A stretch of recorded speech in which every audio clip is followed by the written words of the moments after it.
हमारे साथ टीजीएस में नए मेहमान हैं डॉक्टर भरत सारण। पेशे से डॉक्टर है लेकिन कर्म से एक शिक्षक है, जिन्होंने बाड़मेर को 50 विलेजर जैसी संस्था दी।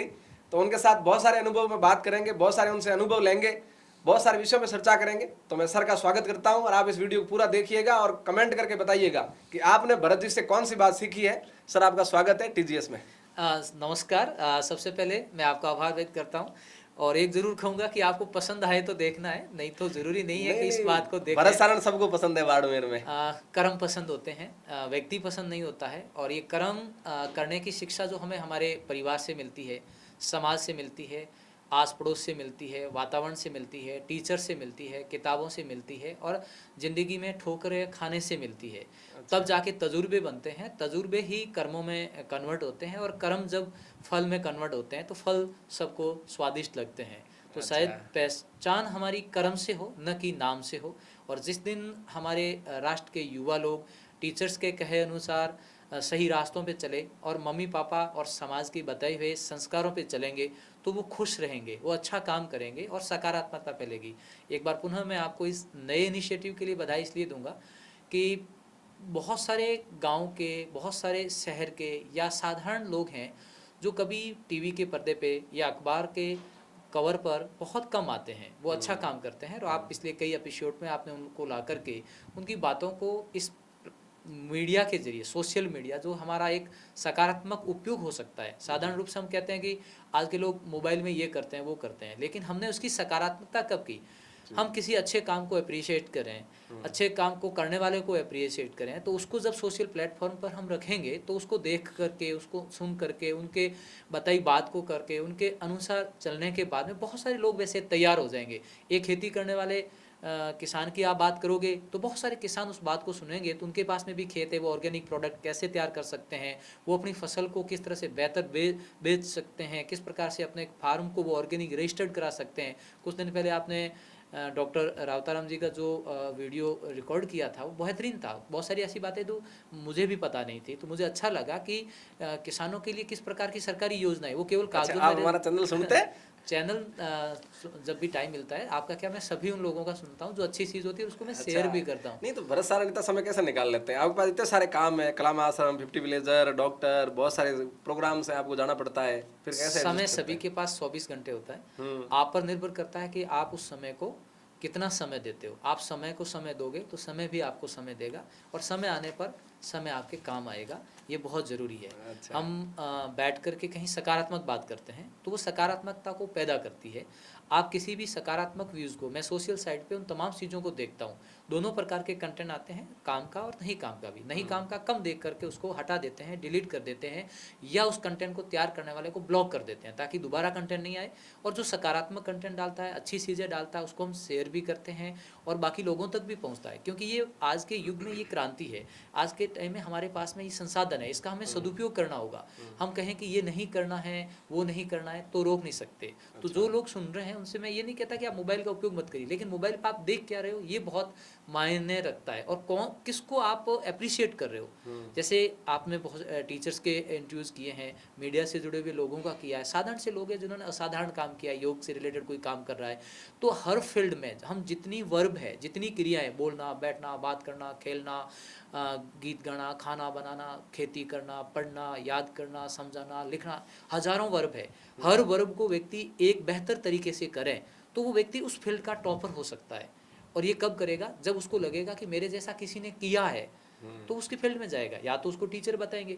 और आदमी का एक स्वार्थ होता है, बिना स्वार्थ के हम कोई काम नहीं करते। स्वार्थ भाव, अभाव और प्रभाव के होते हैं। उसको लगता है कि मेरा इससे प्रभाव बढ़ेगा, उसको लगता है मेरी इमेज बढ़ेगी, मुझे पैसा मिलेगा, मेरा रुतबा बढ़ेगा या मेरी पहचान बढ़ेगी, कोई भी हो सकता है। तो वो स्वार्थ अच्छा है जिससे व्यक्तित्व का निर्माण हो, जिससे परिवार का निर्माण हो, जिससे राष्ट्र का निर्माण हो, जिससे सकारात्मकता का निर्माण हो। या यूं कहें कि जिस जिस बात को सुनकर, जिसको देखकर किसी के चेहरे की मुस्कुराहट आए, वो थोड़ी देर खुश हो जाए, तो ये बहुत ज़रूरी है। तो सकारात्मकता के पहलू जहाँ पर भी आते हैं, मैं सोशल साइट पे भी देखता हूँ जब भी टाइम मिलता है। अच्छा, मैंने शुरू किए हुए काफ़ी टाइम हो गया, मैंने 10 एक लोगों को पॉडकास्ट किया अभी तक, लेकिन हर पॉडकास्ट में से ये मैसेज आता है, ये कमेंट आता है कि आप भरत जी का करिए, आप भरत जी का करिए, आप भरत जी का करिए। तो मैं पिछले 3 महीने से आपका इंतजार कर रहा था कि मैं सर से समय लेके पॉडकास्ट करूंगा और आपने मुझे समय दिया। इसके लिए आपका बहुत शुक्रिया। वो कहने वाले ज़्यादातर बच्चे होंगे, क्योंकि मेरा ज़्यादातर संपर्क विद्यालय में पढ़ने वाले स्टूडेंट्स का रहता है। और स्टूडेंट्स का इसलिए रहता है कि हमारे राष्ट्र निर्माताओं ने, चाहे वो विवेकानंद ने बात की हो, चाहे गांधी नेहरू ने की हो, चाहे कलाम या अभी मोदी जी कर रहे हैं, सब लोगों का मकसद है कि हम राष्ट्र को बनाएं। राष्ट्र को बनाएगा कौन? मुझे एक छोटी सी घटना याद है। प्राइमरी में जब मैं पढ़ता था, मेरे गुरुजी थे, मैंने पूछा सर देश क्या होता है? उन्होंने कहा एक पोस्ट कार्ड ला, लिख देश भारत एशिया महाद्वीप पृथ्वी एड्रेस में डाल दिया, पोस्ट ऑफिस में जाके डाल के आ गया। मंडे के दिन डाकिया उसी पोस्ट कार्ड को वापस ले आया कि अपन ने संदेश भी लिखा, पीछे भेजने वाले का नाम भी लिखते हैं, तो ये भेजा कि भरत राम कौन है, तब वो वापस मेरे हाथ में आ गया, क्योंकि इस एड्रेस का कुछ होता ही नहीं आगे। अच्छा। तब सर ने पूछा कि तेरे हाथ में है लेटर, इसका मतलब तुम ही देश हो। अच्छा। देश कोई और नहीं है, देश हम है। हम जब किसी और की तरफ अंगुली करते हैं कि उसने ऐसा नहीं किया, तो मैं हमेशा कहता हूँ कि 3 अंगुली हमारी तरफ आती है। किसी भी बात को, किसी भी करते को, किसी भी बात को हम कहते हैं तो 3 बार खुद से पूछो कि क्या मैंने इस जो बात बोल रहा हूँ उसको सुना है, क्या इस बात को बोल रहा हूँ उसको मैंने देखा है, क्या मैं ये बात बोल रहा हूँ ये सही है, या फिर मैं मेरे अकॉर्डिंग ऐसे ही अपने विचार से कुछ भी सोच समझकर हम आगे कह देते हैं। तब हम किसी दूसरे को उस बात के लिए कहें और अंगूठा ऊपर की तरफ जाता है। वो मालिक को साक्षी मानते हुए, भगवान को साक्षी मानते हुए इस बात को कहो। यदि आपको लगता है कि बात सही नहीं है तो उसी वक्त अंगुली को वापस मोड़िएगा, अंगूठे को जैसे ऐसे करते हो तो बंद मुट्ठी बन जाती है। अच्छा। ये बहुत ताकत रखती है। मेरे कहने का मतलब ये है कि हम गाए बगाए किसी व्यक्ति के बारे में कुछ बोल देते हैं कि ये नहीं करता, जैसे बच्चे पढ़ाई नहीं करते, नौकरियां नहीं हैं, उसने हमारे लिए यह नहीं किया, तो उस समय हमें खुद से पूछना चाहिए कि किसी ने हमारे लिए, मम्मी पापा ने कुछ नहीं किया, कई लोग बोल देते हैं, तो खुद को पूछना चाहिए हमने क्या किया खुद के लिए। कभी कहते हैं सरकारें नौकरियां नहीं दी, सरकार कुछ नहीं कर रही है, तो उस वक्त पूछना चाहिए कि क्या आपने ऐसा कोई काम किया जिसे सरकार आपको योग्य समझे और नौकरी दे। हम कमियां निकालने के लिए बहुत चले जाते हैं, लेकिन हमारी कमी हम कभी नहीं ढूंढते। तो मैं जब भी बच्चों के साथ जाता हूँ तो 4-5 बातें हमेशा करता हूँ कि अनुशासन का मतलब केवल सावधान विश्राम या क्लास में सीधे बैठना नहीं है। अनुशासन का मतलब है किसी भी कार्य को व्यवस्थित ढंग से करना, किसी भी कार्य को व्यवस्थित ढंग से करना, बोलना, बैठना, बात करना, तो वो एक अनुशासन है। तो धर्म क्या है? जो आपने व्यवस्थित ढंग से जिस कार्य को किया है, जिस क्रिया को किया है, वो क्या है? एक बेटे का कर्म किया है, एक भाई का, एक विद्यार्थी का, एक नागरिक का, एक परिवार के सदस्य का, तो आप धर्म निभा रहे हो। मेरे लिए धर्म वो है जब हम किसी कर्म को हर वक्त ईमानदारी से करें, डेडिकेट होके करें। अब उसके परिणाम सही या गलत कुछ भी हो सकते हैं, तो बच्चों को ये बात अच्छी लगती है। दूसरा क्या होता है, विद्यार्थी जीवन में सबसे बड़ी बात होती है कि उनके पास समय है लेकिन समझ नहीं है। उनके पास बहुत ऊर्जा होती है, वो जैसा देखते हैं, जैसा सुनते हैं, वैसा करने लग जाते हैं। कई बार हम कहते हैं कि बच्चों में संस्कार नहीं है, तो बच्चों में संस्कार आते कहाँ से हैं? परिवार से, आसपास के वातावरण से, या मीडिया में, या दुनिया के अंदर जो देखते हैं उनसे सीखते हैं। संस्कार किसी दुकान पे नहीं मिलते कि 1 क्विंटल दे दो, 2 क्विंटल दे दो। क्या हमने बच्चों को संस्कार होने के लिए हमने क्या किया? तो वहाँ पर मैं पेरेंट्स से और बच्चों के बीच में 2 बात करता हूँ कि बच्चा विद्यालय जाता है, 365 दिन में से 200 दिन, 165 दिन एक्स्ट्रा रहता है, 18 घंटे घर पे रहता है, 6 घंटे स्कूल जाता है। हम दोष किसको देते हैं? मास्टर साहब पढ़ावे को नहीं, टीचर पढ़ाते नहीं है। उस वक्त मेरा पेरेंट्स से प्रश्न ये होता है कि आपने अपनी संतान के लिए कितना टाइम दिया दिन भर में? आधा घंटा कोई नहीं देते हैं, 1 घंटा कभी नहीं देते हैं। घर बैठ के प्रतिदिन अपने बच्चे को पूछते, बेटा तेरा बैग दिखा, तेरी कॉपियां दिखा, आज क्या किया, पूछना शुरू कर लो। आप देखना कि एक आमूलचूल परिवर्तन हो जाएगा। आज के ज़्यादातर बच्चे क्या करते हैं, पेरेंट्स को अपने हिसाब से चलाते हैं। फलाना टीचर अच्छा नहीं पढ़ा रहा है, फलाने विद्यालय में पढ़ाई अच्छी नहीं हो रही है, ये नहीं हुआ, वो नहीं हुआ, और पेरेंट्स उस बात को सुन लेते हैं क्योंकि उनको पता है कि वो इकलौती संतान है, लाडली है, और लाड बहुत ज़्यादा होता है, तब तक वक्त निकल चुका होता है। तो उन बच्चों से बातचीत करते टाइम मेरा ये कहना होता है कि आप आज जो कर रहे हो ना, वो ना समझी में कर रहे हो, क्योंकि समझ नहीं है। जिस समय समझ आएगी ना, तब समय नहीं होगा। तो वहाँ हम पेरेंट्स को कहते हैं कि केवल किसी सिस्टम को दोष नहीं दें। घर आकर एक बार बच्चे से पूछो तो सही, दिन भर क्या किया आपने? जाकर विद्यालय में कभी कहा कि सर मेरा बच्चा आपको सौंप रहा हूँ, कोई कमी है तो हम दूर करेंगे, गलती होगी तो सुधार करेंगे, आप मुझे बुलाना, कभी भी वक्त आऊँगा मैं। हमें बाकी कामों के लिए टाइम है, मोबाइल पे हम घंटों रील को चला लेंगे, बातें कर लेंगे, लेकिन हमारे बच्चों के लिए हम टाइम नहीं निकालते। पेरेंट्स मीटिंग होती है, कोई भी अभिभावक वहाँ पर नहीं जाता, बहाने बना लेता। आपको माहिर जाने में टाइम है, खर्च खाते में जाने के लिए टाइम है, फालतू की बातें करने के लिए टाइम है, अपनी संतान के लिए आपको टाइम नहीं है। फिर बच्चा संस्कार सीखेगा कैसे? बच्चा आपसे अपना तो रखेगा कैसे? आप उसको टाइम तो दीजिए। बच्चा बाड़मेर पढ़ रहा है, जयपुर पढ़ रहा है, दिल्ली पढ़ रहा है, एक बार जाके आप चेक तो करो उसके दोस्त कौन है। उनके आता जाता कौन है, चुपके से जाके देखो ना, दोस्तों से पूछो तो वो क्या कर रहा है। जिस दिन हम पेरेंट्स बच्चों को इस तरह से व्यवहार करने लगेंगे ना, तो वो बच्चों को एक बार बुरा लग सकता है, लेकिन उनको समझाना है ये करना नहीं करना है। और जिन बच्चों को इस तरह की मैंने बातें की और जब वो बड़े लेवल पे आए तब उनको बातें सही लगती है, वो आपको मैसेज करते होंगे कि बात हम एकांत में बैठ के भी करते हैं, कई बार सार्वजनिक मंच से भी करते हैं। तो पहली बात होगी अनुशासन की, दूसरी बात होगी कर्म करने की, तीसरी होगी कि परिवार के लोग बच्चों को डेली टाइम दे, चाहे वो दूर बैठा तो फ़ोन पे बात करें, उनको सुने, उनको समझें, उनको रेस्पेक्ट करें। हम क्या चाहते हैं कि हमारा बच्चा कलाम बने, विवेकानंद बने, और हम बच्चे के साथ तू तड़ाके से बात करेंगे, उसको ताने मारेंगे, तेरे नंबर कम आ रहे हैं, कहाँ कर रहा है, ये कर, नहीं। हमें हमारा बच्चा कलाम और विवेकानंद चाहिए, तो हमारे सामने यदि विवेकानंद और कलाम आ जाए तो हम कैसा व्यवहार करेंगे, बड़े रेस्पेक्ट से पेश आएंगे। तो क्यों हम हमारे बच्चों के साथ वैसा पेश क्यों नहीं आते। आगे जब बढ़ते हैं, बच्चों से मैं और गुरुजनों से भी बात करता हूँ। सबसे इम्पोर्टेंट क्या है, दुनिया के अंदर दो ऐसे लोग हैं जो हमें डांटते हैं, एक हमारे पेरेंट्स और एक हमारे टीचर। जिस दिन हम इन दोनों के सानिध्य में रहने लग जाएंगे, जैसे मैं कई बार पशुओं के उदाहरण से देता हूँ कि पशु जब एक नाड़ चल रहे होते हैं तो वो कभी हरियाली देख करके भटक जाते हैं, तो जो उनका ग्वाला होता है एक बार उनको ऐसे आवाज़ करके डराता है, मारता नहीं है। यदि पशु मान जाता है तो उसके साथ चलता रहता है और वो अपने गंतव्य स्थान पे जहाँ उनको ग्रास लैंड होता है, जहाँ उनका चरा होता है, वहाँ पर उनको दिन भर चढ़ने को मिल जाता है। यदि वो जानबूझ के पलटेगा तो पहले वो धीरे से मारेगा, नहीं मानेगा फिर जोर से मारेगा, फिर भी आप भटक गए तो कहाँ चले जाओगे, किसी दूसरे के खेत में जाओगे। वो मालिक तो बाकी पशुओं को लेकर चला पड़ेगा, लेकिन आप अकेले रहोगे। जब खेत का मालिक आएगा ना, तब आपकी मार बहुत खतरनाक पड़ती है। मैं क्या कहना चाह रहा हूँ, जिसको समझ में आ रहा है, अच्छी तरीके से आ रहा है, तो वो बहुत ज़रूरी है। क्यों हम भटक जाते हैं, क्योंकि हम इंसान हैं, गलती करते हैं, भटक जाते हैं, तो राह पे डालने का काम करते हैं। ये ग्वाला कौन है, यहाँ पेरेंट्स घर में हैं, आस पड़ोस में हमारा समाज है। समाज भी क्या करता है आजकल कि हम किसको क्यों कहें, सब बच्चे तो ये कह देंगे, वो कह देंगे। हम क्या करते हैं आजकल, दूर जैसे वो कॉर्नर है, उस कॉर्नर में एक आग लग गई, यहाँ पर हम वीडियो बनाएंगे, फोटो बनाएंगे, हंसेंगे, तालियां बजाएंगे, अच्छा हुआ इसके ये हो गया वो हो गया, उसका घर जल रहा है और वो आग बहुत तेज हो रही है, इतनी परसेंट हो रही है कि हम इस कॉर्नर में बैठे हैं और आराम से एंजॉय कर रहे हैं। लेकिन ध्यान रखना, वो आग इतनी तेज होगी कि जिस वक्त आपके घर पे आएगी ना, आप उसको बुझा नहीं पाओगे। मैं क्या कह रहा हूँ कि हमारे परिवेश में कुछ भी गलत हो रहा है, बच्चों के द्वारा हो रहा है, तो हमारी नैतिक ड्यूटी बनती है उनको प्यार से समझाएं, उनके पास बैठें कि बेटा ये सही नहीं है, ये गलत है। उनको किसी ने समझाया क्या, एक कहते साहब हमने एक बार कह दिया, अरे एक बार से याद नहीं रहता, किसी का नाम पूछो एक बार याद नहीं रहता, 2 बार 3 बार 4 बार 5 बार। हम एकदम सामाजिक प्राणी नहीं होंगे, हम एकदम सभ्य नहीं होंगे। इतिहास पढ़ाता है कि हम आदिवासी थे, कपड़े पहनने नहीं जानते थे, फिर सामाजिक हुए, कबीलाई हुए, खेती करने लगे, पशुपालन करने लगे, घरों में रहने लगे, मकान बनाने लगे, और आज धीरे धीरे करते हम मोबाइल के इस युग तक आए हैं। तो हमें टाइम लगा है। ऐसे भी जैसे खेती की तरह, वापस मैं एक उदाहरण दूंगा, हम किसान लोग हैं, हम जब खेत को तैयार करते हैं, खेत मतलब बच्चे की ज़िंदगी समझ लो, तो सबसे पहले क्या करते हैं, बारिश होने से पहले सूड़ अलूड़ कर देते हैं ताकि बारिश हो तो सीधे हम हल जोत पाए, हमारी तैयारियां चलती है। तो पेरेंट्स बच्चों से जन्म से पहले उनकी सेविंग करते हैं, पैसे रखते हैं, घर बार रखते हैं, ये कर लिया। जैसे ही बारिश हुई तो हमने बीज तैयार था, बीज बो दिया।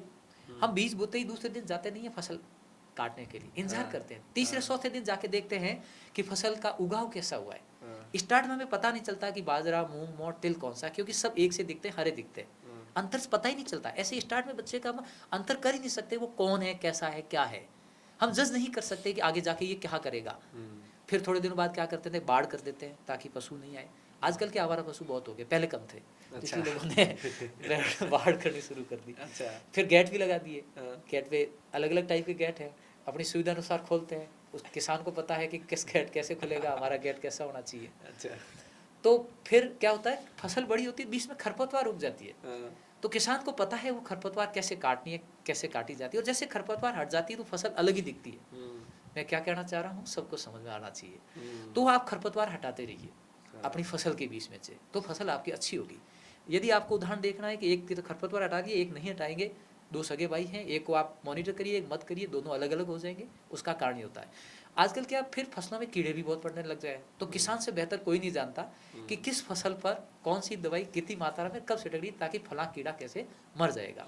वो कीड़ा क्या है सबको पता है। फसल बड़ी हो रही है, इस दौरान अपन को टाइम पर, आजकल क्या है कि रात्रिकालीन बहुत सारे पशु हैं जो घुस जाते हैं खेतों में, कोई दिन में घुस जाता है ना, कोई बिना बुलाए शहर से आ जाता है, कोई गांव से आ जाता है, कोई गेट खोल के अंदर पशु छोड़ देता है। ये घटनाएं ऐसी हो रही है ना खेत में, तो ऐसी समाज में भी हो रही है। तो उसको कैसे करेंगे? तो जागरूक रहना पड़ेगा, जागते रहो, टॉर्च लेके घूमना पड़ेगा कि कहीं कहीं कोई गलता तो नहीं हो गया, कहीं पर कोई मारोड़ी के जुड़ो तो नहीं हो जाओ, तो उसको टाइम पे ढक दो ताकि आपकी फसल सुरक्षित। हाँ, कुछ फसल का नुकसान हो गया लेकिन ज़्यादा तो नहीं हुआ। टाइम पर वो ज़रूरी है, फसल बड़ी हो रही है, टाइम पर खाद पानी देना ज़रूरी है, रखवाली ज़रूरी है, फसल काटना भी ज़रूरी है। अच्छा, फसल पक गई, नहीं तो क्या होगा, झड़ जाएगी या फिर चिड़िए आएंगे चुग जाएंगे, ये बहुत ज़रूरी है। फसल पैक की, अब बाज़ार भाव से आपको विवेक है कि कब कौन सी और कहाँ बेचनी है, ये ज़रूरी है। किसान ने फसल बेच दी, पैसा ले आया, अब वो पैसा घर तक नहीं आया, बीच में कहीं उड़ गया, चोरी हो गया, किसी को दे दिए गए, ऐसा हो गया, तो भी फसल तो काम नहीं आई। पैसा घर ले आया, ला करके अंदर बॉक्स में रख दिए, न तो उसने बच्चों को पढ़ाने में खर्च किए, न परिवार पे खर्च किए, न खुशियों में खर्च किए, तो भी वो फसल बेची हुई काम की नहीं है। कुल मिलाकर के मैं इस कहानी के जरिए कह रहा हूँ कि आप समझिए कि किसी भी व्यक्ति के लिए हम इस कहानी के जरिए क्या कर सकते हैं। बड़े बच्चे समझ पाएंगे, छोटे नहीं, पेरेंट्स सब समझ रहे हैं कि मैं क्या कहना चाह रहा हूँ। तो हर चीज़ का वैल्यू होता है, हर चीज़ का वक्त होता है। ये बातें मैं बच्चों के साथ करता हूँ, शायद वो बच्चों को पसंद आई होगी, इसलिए कहा होगा कि ला करके बात करिएगा। तो बातें कहीं भी करोगे, बात हुए, बात करने से कुछ नहीं है, जब तक सुनने के बाद वो व्यक्ति वैसा करेगा नहीं। उसके बाद में आजकल हम लोगों ने कुछ चीज़ें और शुरू की है कि मोबाइल यूज़ करिए, रात को डाटा 9 बजे से सुबह 8 बजे तक बंद करिए। मोबाइल बंद करने को नहीं कहा। अच्छा, क्या होता है कि पढ़ने वाला बच्चा रात को पता ही नहीं चला कि कब उसका स्क्रॉल करना शुरू किया, रात को 1-2 बज गए, उसका बेशकीमती टाइम 3 घंटे खराब हो गए एक दिन में। तो 10 महीने में कितने हुए?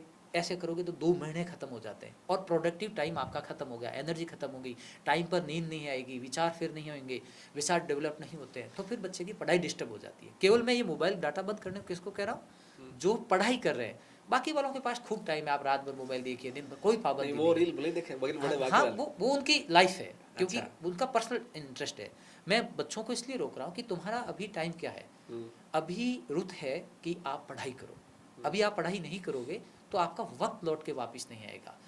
कल एक मैंने अच्छा वाक्य देखा था कि कुछ भी करो, पढ़ाई करो। यदि आपको खाने की थाली भी बेचनी पड़े ना तो बेच दो, लेकिन पढ़ाई करो। हथेली में खा लो लेकिन पढ़ाई करो। पढ़ाई की बहुत बड़ी ताकत है। पढ़ाई इसलिए मत करो कि नौकरी करनी है, पढ़ाई इसलिए करो ताकि पढ़ लिख करके आपके विचार डेवलप हो सके, आप बिजनेस कर सको, आप खेती कर सको, आप राजनीति में जा सको, आप एजुकेशन में जा सको, किसी भी फील्ड में जाइए, लेकिन स्किल को डेवलप करो, समझ को पैदा करो। इसी भी मेरा एक सवाल है, आजकल पढ़ाई सिर्फ किताबों तक सीमित रह गई है, कोचिंगों तक रह गई, स्किल के मामले में आज भी युवा नहीं बढ़ रहे हैं आगे। तो इस विषय पे आपका क्या विचार है? सबसे पहले तो इस समझे तो सही कि स्किल आता कैसे है। ठीक है, आपने किताब पढ़नी बहुत ज़रूरी है, क्योंकि किताब से ज्ञान आता है। जब तक आप किताब नहीं पढ़ोगे ज्ञान नहीं आएगा। अच्छा। वो किताब क्या है, पढ़ाने वाला टीचर होता है।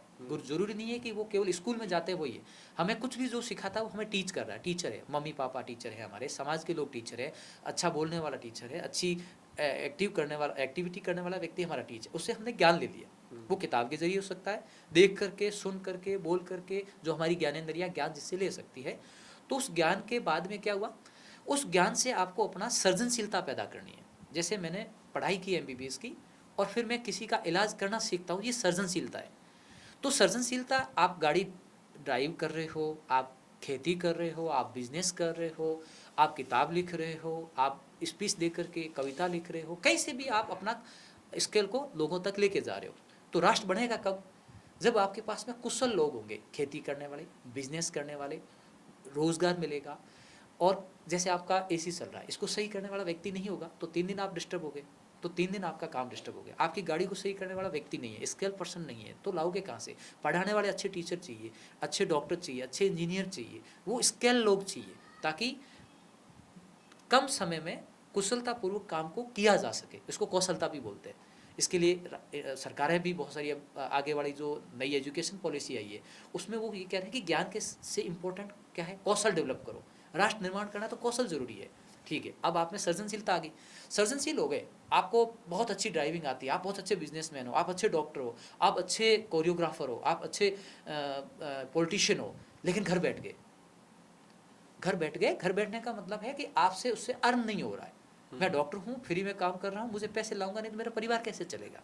उसके बदले मुझे अर्न चाहिए, भले मुझे सरकारी नौकरी दे या प्राइवेट, या पढ़ा करके पैसा मिले या बिजनेस करके पैसा मिले। तो तीसरा स्टेप क्या होता है, रोजगार। रोजगार मतलब पैसा आना जरूरी है। जब पैसा आएगा तो आपके व्यक्तित्व का निर्माण होगा। यह व्यक्तित्व का मतलब है आप कपड़े अच्छे पहनोगे, मैं महंगे कपड़े नहीं कह रहा हूँ, आप अच्छा घर बनाओगे, महंगा घर नहीं, दुनिया को दिखाने के लिए घर मत बनाओ कर्ज लेके, पता चला 3 पीढ़ियां फिर फंस गई। दुनिया को दिखाने के लिए बड़ी बड़ी शादियां मत करो, पता चला उस होड़ के अंदर बाकी लोग दब गए। दुनिया को दिखाने के लिए उधार का गहना पहन के हम परिवार को कर्ज में नहीं डालो। दुनिया को दिखाने के लिए खर्च और मोसर की तरफ मत जाओ। दुनिया को दिखाने के लिए नहीं, हमारे पास पैसा है तो एक हिस्सा रिजर्व रखो जो आगे काम आए, एक हिस्सा आप अपने व्यक्तित्व में खर्च करिए। अच्छी क्वालिटी की पढ़ाई कराइए बच्चों को, अच्छा खाना खाइए, अच्छी गाड़ी लीजिए। महंगी गाड़ी महंगी पढ़ाई का नहीं कह रहा हूँ, आप ABCD कहीं भी पढ़ोगे तो वो Z तक ही है। कहीं भी पढ़ो, सीखने वाला होना चाहिए और सिखाने वाला होना चाहिए। जब आपकी व्यक्तित्व का निर्माण हो गया, जिसको अपन पर्सनैलिटी भी बोलते हैं कई बार, अब आगे बढ़ आता है सेवा। तब आप जाके सेवा कर पाओगे। सेवा किसकी, पहले खुद की, फिर परिवार की, फिर समाज की, फिर राष्ट्र की। यहाँ समाज का मतलब मैं जाति से नहीं हूँ। नॉर्मली आजकल समाज का मतलब क्या समझ लेते हैं, आप जाट हो, आप ब्राह्मण हो, आप राजपूत हो, ये समाज नहीं है, ये आपकी जातियाँ हैं। समाज का मतलब है समान विचारों के लोगों का समूह जो एक जगह रहता है और एक दूसरे की आवश्यकता पड़ने पर मदद करता है। ये एक सामाजिक ढांचा है हमारा, जो सदियों से आ रहा है, जो हमारे देश की गौरवपूर्ण, जो हम जिस विरासत की बात करते हैं, भारतीय सभ्यता और संस्कृति की बात करते हैं, वो है। लेकिन वो कहाँ दिख रही है आज? सोशल मीडिया पर देख करके ऐसे लगता है कि हम सामाजिक ढांचे की तरफ जा रहे हैं। जब ये 500 स्टेप पूरे होते हैं, उसको हम शिक्षित व्यक्ति कहते हैं, उसको हम कहते हैं शिक्षा मिल गई। पहला काम ज्ञान हुआ, दूसरा काम सृजनशीलता हुई, तीसरा काम रोजगार हुआ, चौथा काम व्यक्तित्व का निर्माण हुआ, 5वां सेवा होता है। तब जाके आप शिक्षित बनते हो। तो जब शिक्षित हो जाते हो तो स्किल डेवलप होगी। और आने वाला युग किसका है, जो भी युवा लोग सुन रहे हैं, मैं बताऊं सबसे ज़्यादा एग्रीकल्चर में बहुत स्कोप है। ऑर्गेनिक खेती की तरफ जाइए। खेती करने के लिए जरूरी नहीं है आप किसानों की तरह, आप स्कॉर्पियो लीजिए, फॉर्चूनर लीजिए, हेलीकॉप्टर में घूमिए, अच्छी खेती करिए, कौन मना करता आपको। प्लान तरीके से, साइंटिफिक तरीके से खेती करिए, पशुपालन अच्छा करिए, क्योंकि आने वाले टाइम में शुद्धता के लिए लोग संघर्ष करेंगे। आपको शुद्ध दूध, दही, घी, सब्जियां, अनाज चाहिए, आपके पास पैसा खूब है, शुद्ध है ही नहीं तो आप लाओगे कहाँ से? तो उसकी तरफ अभी से बहुत सारा है। साइकोलॉजी बहुत अच्छा फील्ड रहेगा। साइंस के अंदर पैरामेडिकल बहुत तेज़ी से फील्ड उभरेगा। और किसी भी फील्ड में स्किल पर्सन है, कंप्यूटर साइंस में आपको अलग अलग प्रकार के बहुत सारे ऐसे टास्क है जिसमें आपको लोग ही नहीं मिलेंगे। जिस सेटअप को लगा के बैठे हो, तो आपको एक वीडियो एडिटर चाहिए, एक रिकॉर्डिंग वाला चाहिए, एक फिर उसको टेलीकास्ट वाला चाहिए, एक वेबसाइट को मेंटेन करने वाला चाहिए। तो कितने टाइप के कोर्सेज है। एक आदमी घर पे बैठा आराम से काम को कर सकता है। हमें ये सोचना पड़ेगा कि आज से 50 साल बाद आप कहाँ देखते हो। डॉक्टर रमेश तलिया सर हैं, नैनो टेक्नोलॉजी यूरिया को कोटिंग किया, अमेरिका में रहते हैं, अपने यहाँ जोधपुर के ही है। आप कह रहे हो कि बच्चों को और पेरेंट्स को ये चीजें ध्यान रखनी चाहिए, तो आपका बचपन कैसे बीता है, थोड़ा आपके खुद के बारे में बताइए इनकी। डॉक्टर भरत सारण कैसे बना? बाड़मेर जिले में बायतू तहसील में सित्रकापार गांव है, बाड़मेर से 25 किलोमीटर दूर है। दादाजी किसान, दादाजी और 5 भाई हैं और पशुपालन का काम करते थे, और पिताजी 3rd ग्रेड टीचर थे। जॉइंट फैमिली परिवार था। जब BBC रेडियो सुनते थे स्कूल जाने से पहले, तो मुझे हिंदी पढ़ने और लिखने से पहले बोलनी आती थी। 6 साल के थे तब पहली बार काऊखेड़ा प्राइमरी स्कूल है वहाँ गए। दूसरे तीसरे दिन था, स्वर्गीय प्रेम सिंह जी जो सेवानिवृत्त आर्मी से थे, उन्होंने मुझे कुछ लिख के दिया, मैंने हटा दिया। क्या लिख के दिया था? त थ द द लिखा था और वो दोबारा लिख नहीं पाया। तो एक थप्पड़ पड़ी थी, मुझे याद है। तो उसी दिन, तीसरा दिन था स्कूल का, मेरे बुआ जी और वो 5वीं में पढ़ते थे, उन्होंने बिठा करके मुझे वर्णमाला सिखा दी, बारकड़ी सिखा दी। और चौथे दिन जब मैं घर आया तो मुझे हिंदी किताब पढ़नी आ रही थी। 4 दिन से। और वो एक ऐसा तरीका उनका था सिंपल गणित सिखाने का, पूरी गिनती लिखने का और टेबल लिखने का। 10-15 दिन बाद लगभग हम गणित को, हिंदी को समझ रहे थे। और 2-3 साथी लोग थे, अच्छा लग रहा था। और 6-7 महीने बाद मेरे पिताजी के भी गुरु रहे अर्जुन दास जी राव, स्वर्गीय हो गए वो आए। तो उन्होंने पूछा कि कितने लोगों को हिंदी किताब पढ़नी आती है। अच्छा। तो हमने हाथ खड़े कर दिए 3-4। नॉर्मली होता क्या था कि जिनको पढ़नी आती तो उनको शाबाशी मिलती है, नहीं पढ़ने वालों को पनिशमेंट मिलता है, छोटे तो बड़ा आनंद आता है। अच्छा। तो आज भाई हम 4-5 खड़े हो गए, 18 जने थे क्लास में, हम चारों को मुर्गा बना दिया सर ने। और दिन भर पिटाई की, मुझे आज भी याद है। हाँ भाई भरत राम अकेले सीख गए। तब घर आके जैसी बात की, अर्जुन दास जी आए, तो पापा ने हंसी आई कि तो पिटाई हुई होगी। बिल्कुल हो गई, कैसे पता चला? कि वो उनका आदत है। वो ये कहते थे कि आपने कुछ सीख लिया तो आप दुनिया को क्यों नहीं सिखाते हो? अच्छा। वहाँ से तो पहली क्लास से टीचर के रूप में हो गए। कभी होमवर्क नहीं किया, बैग की जरूरत होती नहीं थी, घर पे पढ़ लेते थे। जो बच्चे कमजोर होते थे, एक ही टीचर होते थे। कभी कभार वो किसी काम से चले जाते तो स्कूल को छोटी क्लास के बच्चों को पढ़ाना, जिनको हिंदी अंग्रेजी नहीं आती थी, अंग्रेजी तो उस समय होती नहीं थी, छठी के बाद होती थी, वो पढ़ाने का काम शुरू हो गया था। तो वहाँ से पढ़ाने का इंटरेस्ट पैदा हो गया। स्वर्गीय गंगाराम जी प्राइमरी के टीचर थे। वो हमेशा बोलते थे, आज भी मुझे उनकी बात याद आती है, कि बोलना, बैठना और बात करना सीख लेना। क्या बोलना है, कैसे बोलना है, कितना बोलना है, कब बोलना है, कहाँ बैठना है, कहाँ नहीं बैठना है, किसके साथ बैठना है, किसके साथ नहीं बैठना है। बोलना, बैठना, बात करना, बात कैसे करनी है, किससे करनी है, क्या नहीं करनी है। यदि ये आप सीख लोगे ना, तो मेरे लिए, मैं मान के चलूँगा कि मैंने आपको पढ़ा दिया। आपकी मार्कशीट में कितने नंबर हैं, आप क्या नौकरी करते हो, उससे कोई मतलब नहीं। ये चीज़ आज के बच्चों को भी नोट करनी चाहिए। हाँ, मुझे लगता है कि ये नैतिक शिक्षा थी, जो आजकल कम हो गई है। लोग सुनना पसंद नहीं करते, बच्चे उस पर चलना नहीं चाहते। अच्छा। बाद में उनके बेटा नहीं था तो उन्होंने 5 साल तक मुझे बेटे की तरह रखा, और हमेशा पूछते थे कल क्या सीखा, घर पे क्या किया, घर पे काम किया कि नहीं किया। तो हमें लगता था कि ये टीचर हमें सिखा रहे हैं, हमें वैसा करना चाहिए। और खुशी मिलती थी, अच्छा लगता था, इनाम मिलते थे, सार्वजनिक रूप से हमारी प्रशंसा होती थी। किसी व्यक्ति की हम सेवा करते तो अच्छा लगता था। प्लस पोलियो आया, डीडीटी का छिड़काव होता था, स्काउट के रूप में काम करते थे, स्पोर्ट्स में जाते थे। तो हमारे जब 8वीं में पढ़ते थे तो स्पोर्ट टीचर थे। पहली बार उन्होंने कहा कि खेलो इसलिए नहीं कि तुम्हें जीत के आना है, अच्छा। खेलो इसलिए कि तुम हारना सीखो। अच्छा। क्योंकि जब आदमी खेल में हार लेता है ना, तो वो टीम वर्क के रूप में फिर खड़ा होता है। और जो आदमी या इंसान खेल में हारना सीख गया तो वो जिंदगी में कभी नहीं हारेगा। और ये हकीकत बात है, क्योंकि उसमें जिजीवता पैदा हो जाती है। एक कप्तान के अंडर में काम करना, आजकल क्या कोई किसी के अंडर में काम नहीं करना चाहता, क्योंकि वो खेल के मैदान में नहीं गया। वो स्वीकार्यता कहते हैं इसको। कप्तान की स्वीकार्यता एक बहुत बड़ा गुण होता है। दूसरा, हार करके जीतना, फिर जोश के साथ खड़े हो जाना। ये खेल के मैदान में व्यक्तित्व का बहुत ज़बरदस्त निर्माण होता है। आजकल लोगों ने खेल के मैदान में जाना बंद कर दिया। आप देखिए, अभी टूर्नामेंट हुए, जब खेल रहे हैं बच्चे और आसपास के लोगों का क्या खुशी का माहौल है। ना तो उनको मोबाइल याद है, और जो सुकून मिलता है ना, वो आप मोबाइल नहीं दे सकता। आपको जो खुशी मिलती है ना, वो अद्भुत होती है। तो वो ज़रूरी था, खेल के मैदान से सीखे। फिर स्काउट में जाते थे तो स्काउट का बहुत इंपॉर्टेंट रोल रहा। डिसिप्लिन, दूसरों की सेवा करना, राष्ट्र के काम आना। ये हम एक पौधे की तरह जब बड़े हो रहे थे ना, तो हमारे गुरुजनों ने सही टाइम पर हमें सही दिशा और दशा दी। तो हमारा जो निर्माण हो रहा था वो टीचर्स के जरिए हो रहा था। प्राइमरी स्कूल में हुआ, चित्रकापार से मेरी मिडिल स्कूल हुई, और जब हम 6ठी से गए तो एक साक्षरता अभियान चला था।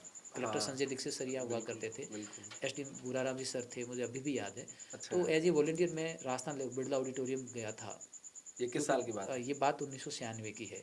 मैंने वास्तव में जिनको मुझे 10 लोग दिए, उनको पढ़ाया, सिखाया। फिर उन लोगों को हम बायतू तक लेके गए, फिर आगे तक ले गए। वॉलंटियर थे हम लोग, वीटी कहलाते थे। कोई साक्षरता अभियान चला था। तो वहाँ से लगा कि हम अच्छा काम करते हैं तो कलेक्टर के बंगले तक भी पहुँच सकते हैं, तो हमें आगे भी जाने को मिलता है।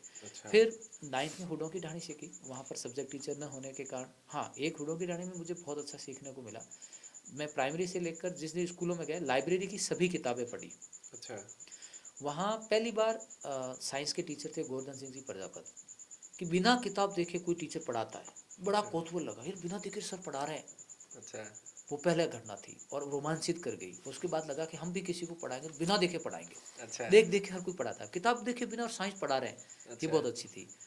मैथ के तरुण सर थे, अभी भी याद है। संस्कृत के सोनाराम जी, और हिंदी के मदन जी। वो टीचर इसलिए याद है कि वो एक पाठ पढ़ाने के बाद में हमेशा एक क्वेश्चन पुटअप करे, किताब बंद कर लो, अब ये बताओ इस पाठ से क्या सीखा। हर बच्चे को लिखना पड़ता था या बोलना पड़ता था। फिर 10वीं में कवास आ गए। मैं यहाँ एक सवाल करूँगा आपसे बीच में रोक के। उस समय के शिक्षक और आज के शिक्षक क्या अंतर है? दोनों एक से हैं, कोई फर्क नहीं है। उल्टे मैं ये कहता हूँ कि उस समय संसाधन कम थे, टीचर कम थे। अभी संसाधन ज़्यादा है, कमरे पूरे हैं, कंप्यूटर आ गए, टीचर वही है। लेकिन अंतर कहाँ आया है? सीखने वाले और उससे भी ज़्यादा सिखाने वालों का। आजकल के पेरेंट्स बच्चों को टाइम नहीं देते और उतनी तवज्जो ही नहीं देते कि आपका बच्चे को थोड़ा डांट क्या दे दिया, थोड़ा कुछ क्या दे दिया, आप अप्रिशिएट नहीं करते। आप टीचर को रेस्पेक्ट तो करो ना। मुझे याद है वो 1996 से लेकर के 2004 तक का दौर, मेरे गुरु राज सिंह जी कवास में थे। जब वो गाड़ी उनकी आवाज़ सुनाई देती ना तो कवास के लोग डिसिप्लिन में आ जाते थे। आज भी चौराहे से निकलते हैं तो गाड़ी के ड्राइवर है ना वो रेस्पेक्ट करके एकदम से राज सिंह जी निकल रहे हैं। क्यों? क्योंकि वो रेस्पेक्ट है। रेस्पेक्ट कब आया? जब बच्चे ने सीखा। किसने सिखाया? घर वालों ने। आज हम कंपेयर करते हैं टीचर कंपेयर करने की चीज़ नहीं होती। गुरु महान होता है, उस पर विश्वास करना पड़ता है। आप विश्वास रख के टीचर के साथ जाइए, आपको वो हिंदी अंग्रेजी गणित सिखा देता है विश्वास के कारण। हम विश्वास खत्म कर देते हैं, जज करने लग गए। आप जज करोगे तो आपको वो चीज़ नहीं मिलेगी। मैं एक ही भगवान में विश्वास करता हूँ, वो सरस्वती है। आप अदब से सरस्वती के मंदिर में जाओगे, वहाँ भगवान रूपी टीचर का रेस्पेक्ट करोगे तो एक दिन वहाँ पहुँचोगे जहाँ पहुँचना चाहते हो। यानी जिस भगवान को चाहते थे वो मिल गया। अब यहाँ सरकारी स्कूल हो सकता है, प्राइवेट हो सकता है, गांव की स्कूल हो सकती है, शहरी हो सकती है, आपकी इंग्लिश मीडियम हो सकता है, हिंदी मीडियम हो सकता है, कोई मतलब नहीं रहता है। आप विश्वास करके आगे बढ़िए। विश्वास बहुत बड़ी ताकत है। वापस कह रहा हूँ, टीचर वही है, उल्टे ज़्यादा नॉलेज वाले हैं, ज़्यादा मेहनती है, ज़्यादा डेडिकेट है। कमी किस में आई? बच्चों को पढ़ने वाले केवल कोर्स की किताब ही पढ़ते हैं, केवल नंबर ही लेके आना। क्या आपने कभी लाइब्रेरी की किताब पढ़ी? क्या पेरेंट्स, आज मैं पेरेंट्स से 3-4 क्वेश्चन पुटअप करता हूँ। आप आज से पहले नहीं बैठे तो एक काम करिए, रफ कॉपी बच्चे को ले जाके बिठाइए और बच्चे को कहिए कि बेटा तू तेरी विशेषताओं को देख, तेरी कमियां मत गिनाओ, बच्चे की विशेषता गिनाओ। बच्चे को चुप मत कराओ, उसकी जिज्ञासा को पैदा करो, उनको सवाल करने दो। फिर बच्चे की कॉपी चेक करो, उसने कुछ लिखा कि नहीं लिखा है। उससे पूछिए प्रार्थना कौन सी बोली, बोल के बता, लिख के बता। राष्ट्रगान लिख के बता, राष्ट्रगीत लिख के बता। क्या आपके बच्चों को लिखना आता है? यदि नहीं लिखना आ रहा है तो क्या तो टीचर कर लेगा, क्या आप कर लोगे, क्या क्या कुछ कर लोगे? क्यों? क्योंकि बच्चे को पता है पेरेंट्स पूछेंगे नहीं। और केवल टीचर 6 घंटे पढ़ा करके क्या कर लेगा? 18 घंटे तो आपके पास है ना। उसको बोलना, बैठना, बात करना तो आप सिखा रहे हो ना, वो तो टीचर नहीं सिखाता। और कभी भी एक बताऊं मैं, टीचर कभी नहीं चाहता है कि उनका पढ़ाया हुआ बच्चा, और मम्मी पापा कभी नहीं चाहते उनकी संतान रास्ता भटके। कहीं न कहीं कम्युनिकेशन गैप रहता है, कहीं न कहीं समझ की कमी रहती है और वो बच्चे इस टाइप के हो जाते हैं। टीचर के लिए एक सबसे प्राउड का फील कब होता है पता है? जब उनका पढ़ाया हुआ बच्चा सफल हो जाता है। सफल का मतलब वो बच्चा खुश हो जाता है। वो चाहे टीचर बन रहा हो, डॉक्टर बन रहा हो, इंजीनियर बन रहा हो, कुछ भी, और वो आके कहता है सर आज मैं सफल हूँ, आज मैं खुश हूँ। तो टीचर उस समय अंदर से बहुत प्राउड फील करता है। टीचर को मोमेंटो नहीं चाहिए, टीचर को मारे साफे नहीं चाहिए। टीचर को चाहिए कि उनके पढ़ाए हुए बच्चे उनकी बताई हुई बातों पर चले, वो तब उनको बहुत आनंद आता है। फिर वापस लौटते हैं आपके जीवन पर 10वीं के बाद। 10वीं कवास से करी, और कवास में मुझे गणित नवल किशोर जी पढ़ाते थे। उनका बाद में सिलेक्शन हो गया, वो कमांडेंट बन गए थे। तो फिर मैथ मुझे पढ़ानी होती थी, खुद भी अच्छा, पढ़ता आप खुद पढ़ाते उस समय? हाँ, पढ़ाता था। और क्लास डिसिप्लिन क्लास थी हमारी, अच्छी थी, बहुत अनुशासन रहता था। विज्ञान पन्नाराम जी सर पढ़ाते थे और बहुत अच्छी पढ़ाते थे। और वहाँ से मैंने नोट्स बनाने सीखे। और हिस्ट्री राज सिंह जी सर पढ़ाते थे। वो पढ़ाने से ज़्यादा हमेशा एक चीज़ बोलते थे बच्चों को पढ़ाने के बाद, ये लिखा क्यों गया, इतिहास पढ़ाते क्यों है, विज्ञान पढ़ाते क्यों है। उनका एक क्वेश्चन होता था, क्यों? यदि बच्चा जवाब देता है तो ठीक है, नहीं तो कहता फिर क्या मतलब है, हम पढ़ा रहे हैं, तुम पढ़ रहे हो, कोई मतलब नहीं। अच्छा। और वो नकल के बहुत ज़्यादा विरुद्ध थे। वो ये कहते थे आपका सबसे बड़ा दुश्मन कौन है? जो आपको नकल करवाता है। आपके 100 में से 70 नंबर आगे ठीक है, यदि बहुत नंबर में 2 नंबर यदि नकल के है ना, वो आपको बर्बाद कर देंगे। दीमक की तरह अंदर घुस जाएगा। एक दिन जैसे लकड़ी को कैसे खोखला कर दिया वैसे खत्म कर दिया। तो जो भी बच्चे सुन रहे हैं, आपका इस समय सबसे बड़ा दुश्मन कौन है? राज सिंह जी बोलते थे वो व्यक्ति है जो आपको नकल करवाता है। अच्छा। क्यों? एक बार तो आपके नंबर आ जाएंगे। आपको वेट उठाने की कैपेसिटी कितनी है?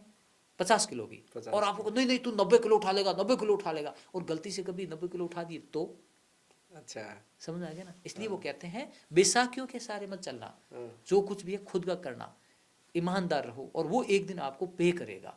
वरना एक शॉर्टकट आपको रास्ता भटका देगा, कभी मेन रास्ते पे नहीं आओगे, मंजिल की तरफ नहीं चलोगे। तो टीचर्स को मैं याद इसलिए कर रहा हूँ कि मैं जो कुछ भी हूँ मेरे उन टीचर्स की वजह से। हर एक टीचर्स ने वो चीज़ें दी, डिसिप्लिन, मेहनत करना, पढ़ाई करना, मंच पे बहुत मौका दिया।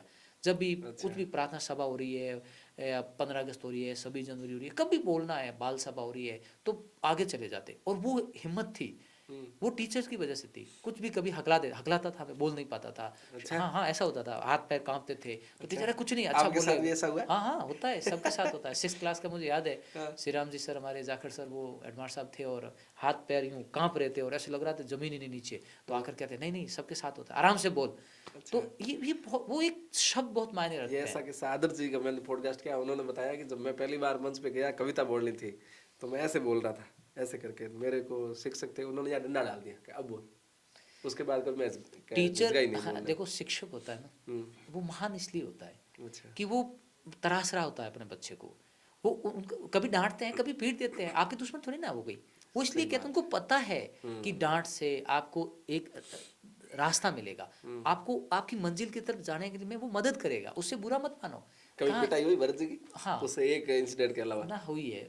वो पिटाई तो देखो कभी काउंट नहीं स्कूल की, में? स्कूल में भी होती थी, और जब पूरी क्लास पिटती तो हम भी पिटते थे। स्पेलिंग याद नहीं होती थी, हमारी भी पिटाई होती थी। अच्छा। पिटाई याद है, क्योंकि हम जब गलती की वो सब याद रहती है। अच्छा। अपन को याद क्या रहता है, किस दिन क्लास में टीचर ने खड़ा किसने किया, उस दिन ये गलती की। तो गलती से मत डरो, गलती में सुधार करो। कभी भी यस, क्लास के ये अंदर, पॉइंट हाँ, नोटेड। क्लास में आंसर दो, सही गलत का फैसला हमें नहीं करना, डरो मत। नॉर्मली हम जब स्कूलों में जाते हैं, बच्चों से पूछते हैं जवाब दो, बच्चे डरते हैं, उनको लगता है जैसे मैं बोलूंगा तो लोग क्या सोचेंगे। नहीं सोचना है हमें। ये प्रतियोगी परीक्षाओं का मतलब यही है, जो अपने आप को तैयार कर लेगा, जो अलग कर लेगा, वही आगे बढ़ जाएगा। आपको सही और गलत का फैसले से नहीं डरना है। हम तभी तो हम पढ़ रहे हैं, अभी हमें सब कुछ आता था, हम पढ़ाई क्यों करते? सही बात। और टीचर कभी भी आपकी गलती को ढूंढने के लिए आपको प्रश्न नहीं कर रहा है, वो प्रश्न इसलिए कर रहा है ताकि आप उसके बारे में अवेयर हो जाओ। आपने जवाब दे दिया, आपने जवाब लिख दिया, आपने जवाब बोल दिया, तो परीक्षा के अंदर आपको वो जवाब लिखने में आसानी होगी, तीव्रता से लिखोगे, समय बच जाएगा, और आप बाकी लोगों से आगे हो जाओगे। तो जब भी सवाल कोई पूछे, मैं तो ये कहता हूँ, कोई भी काम कराना सबसे पहले आओ। क्यों? खेल का काम करवा लो, सेवा करवा, नहीं करनी नकल चाहिए, नहीं करनी, सबसे आगे आना चाहिए, आगे मंच आना पे चाहिए, बोलने में डरना नहीं डरना चाहिए, नहीं चाहिए। सवाल जवाब में कभी पीछे नहीं हटना हाँ, चाहिए। दोनों में जवाब भी देना और सवाल भी करना। गलत सही से डरो मत, कभी जब पढ़ मत रहे हो तो। पढ़ रहे हो, गलतियां होगी, गलत और सही का मतलब है, गलती होगी नहीं होगी वो टीचर का काम है। हाँ। वो कमी है, मैंने वापस कहता हूँ, गलती होती है तो उसमें सुधार हो जाएगा, कमी है तो उसको दूर कर लेंगे। कौन करेंगे? टीचर या पेरेंट्स। Yes. लेकिन उनसे डरो मत, जो बात है उनको बताओ, जो बात है उनसे पूछो, ये बहुत जरूरी है। वापस लौटते हैं फिर 10वीं के बाद। 10वीं के बाद high school, Barmer. Barmer, science थी नहीं कहीं। अच्छा। वहां से लाइफ बहुत जबरदस्त टर्न लेती है। कैसे? लगभग 13-14 सेक्शन थे, हमारे सेक्शन में हम 90 लोग थे, और ट्यूशन का बोलबाला था। घर में इतने पैसे नहीं थे कि मैं ट्यूशन के पैसे दे के पढ़ पाऊँ। प्रेशर बढ़ा तो मैं ट्यूशन पढ़ने चला गया। मेरे ट्यूशन के मतलब था एक घटना मेरे सामने भेजी किसी ने कि भरत जी के पिताजी ने पैसे दे के भेजा कि आज शायद ये 10th के बाद की घटना है कि आज कौन सी मूवी लगी है वो मूवी देख के आ गए। दोनों पहली बार में बाढ़ में आया गया। दोनों करता है। हाँ, 10वीं हाँ, के इसके बाद बारे में थोड़ा बताओ। 10वीं का एग्जाम हो गया था, और रिजल्ट आना था, और रिजल्ट आया तो मेरे 80% थे, और कवास स्कूल की स्थापना के बाद मेरे हाईएस्ट परसेंटेज थे। अच्छा। उससे ज़्यादा पहले किसी के ज़्यादा नहीं बने थे। एक ओम प्रकाश जी के बने थे, लेकिन उन्होंने इम्प्रूव करके बनाए थे। अच्छा। तो छुट्टियों में पापा ने कहा कि पिक्चर समाज का आईना होती है, उसमें आप देखो कि आपको क्या अच्छा लगता है, कि उस पिक्चर का निर्माण एक समाज को देख के होता है। वो परिप्रेक्ष्य पुराने टाइम के उस हिसाब की फिल्में बनती थी, आज के टाइम से बन रही है। अच्छा। तो लोगों को समझाने के लिए होती है, बच्चे के लिए भी उसमें होता है, बुजुर्ग के लिए भी होता है, युवा के लिए भी होता है, हर व्यक्ति के लिए उसमें कंटेंट होता है। तो वो वास्तव में पिक्चर लगी थी संजय दत्त की, और किसी वो देखनी भी चाहिए। अच्छा। तो पैसे दे के भेजा, तो मेरे चाचा जी डॉक्टर अमराराम जी उनके साथ में, और हमारे पटवारी जी थे, उनको बोला कि इसको दिखा के लाओ। तो मैंने कहा पैसे मिले में कचौरी खा लेते हैं, फिल्म नहीं देखेंगे। अच्छा। तो फिर दोबारा कहा कि नहीं, पिक्चर ही देखनी है। वही वापस पिक्चर देखी, और उसमें सभी लोग संजय दत्त की वास्तव में पिक्चर है वो देखना। मैंने लाइफ की पहली पिक्चर देखना, वो बहुत कुछ समझाती है, किस प्रकार से एक रघु नाम का लड़का ढंगा था, अपने भाई को पढ़ाना चाह रहा था, हल्की सी घटना के कारण किस तरह से वो खलनायक बन जाता है। शॉर्टली ये होती है, और वहां से समझ में आया कि मुझे लाइफ में ये नहीं करना है, क्योंकि बाहर आ रहे थे। तो हाई स्कूल में आए, ट्यूशन का बोलबाला था, पैसा था नहीं। ट्यूशन का मतलब क्या था कि कमजोर बच्चे जिनको समझ में नहीं आता है, और टीचर यदि नहीं समझा पाते तो पैसे दे के पढ़ना। और हम लोग ये समझते थे कि ट्यूशन कर रहा है इसका मतलब कमजोर है, ठोठा है, उसको कुछ नहीं आता। अच्छा। शान नहीं समझते थे। तो मेरे तो यही समझ में आया हुआ था। बाद में यहाँ आके देखा, या तो फैशन है ट्यूशन जाना। अच्छा। मेरे जमा नहीं, मैं पढ़ता रहता था क्लास में। 15-20 दिन तक गया, फिर पैसे नहीं आए। 15 दिन के मेरे उस जमाने में 500 रुपये जबरदस्ती मेरे सब्जेक्ट टीचर ने ले लिए। मुझे बहुत बुरा लगा। क्यों ले लिए? ट्यूशन है, पैसे दो, पढ़ाया ना आपको। मैंने ट्यूशन छोड़ दिया, 11वीं और 12वीं में ट्यूशन नहीं पढ़ा।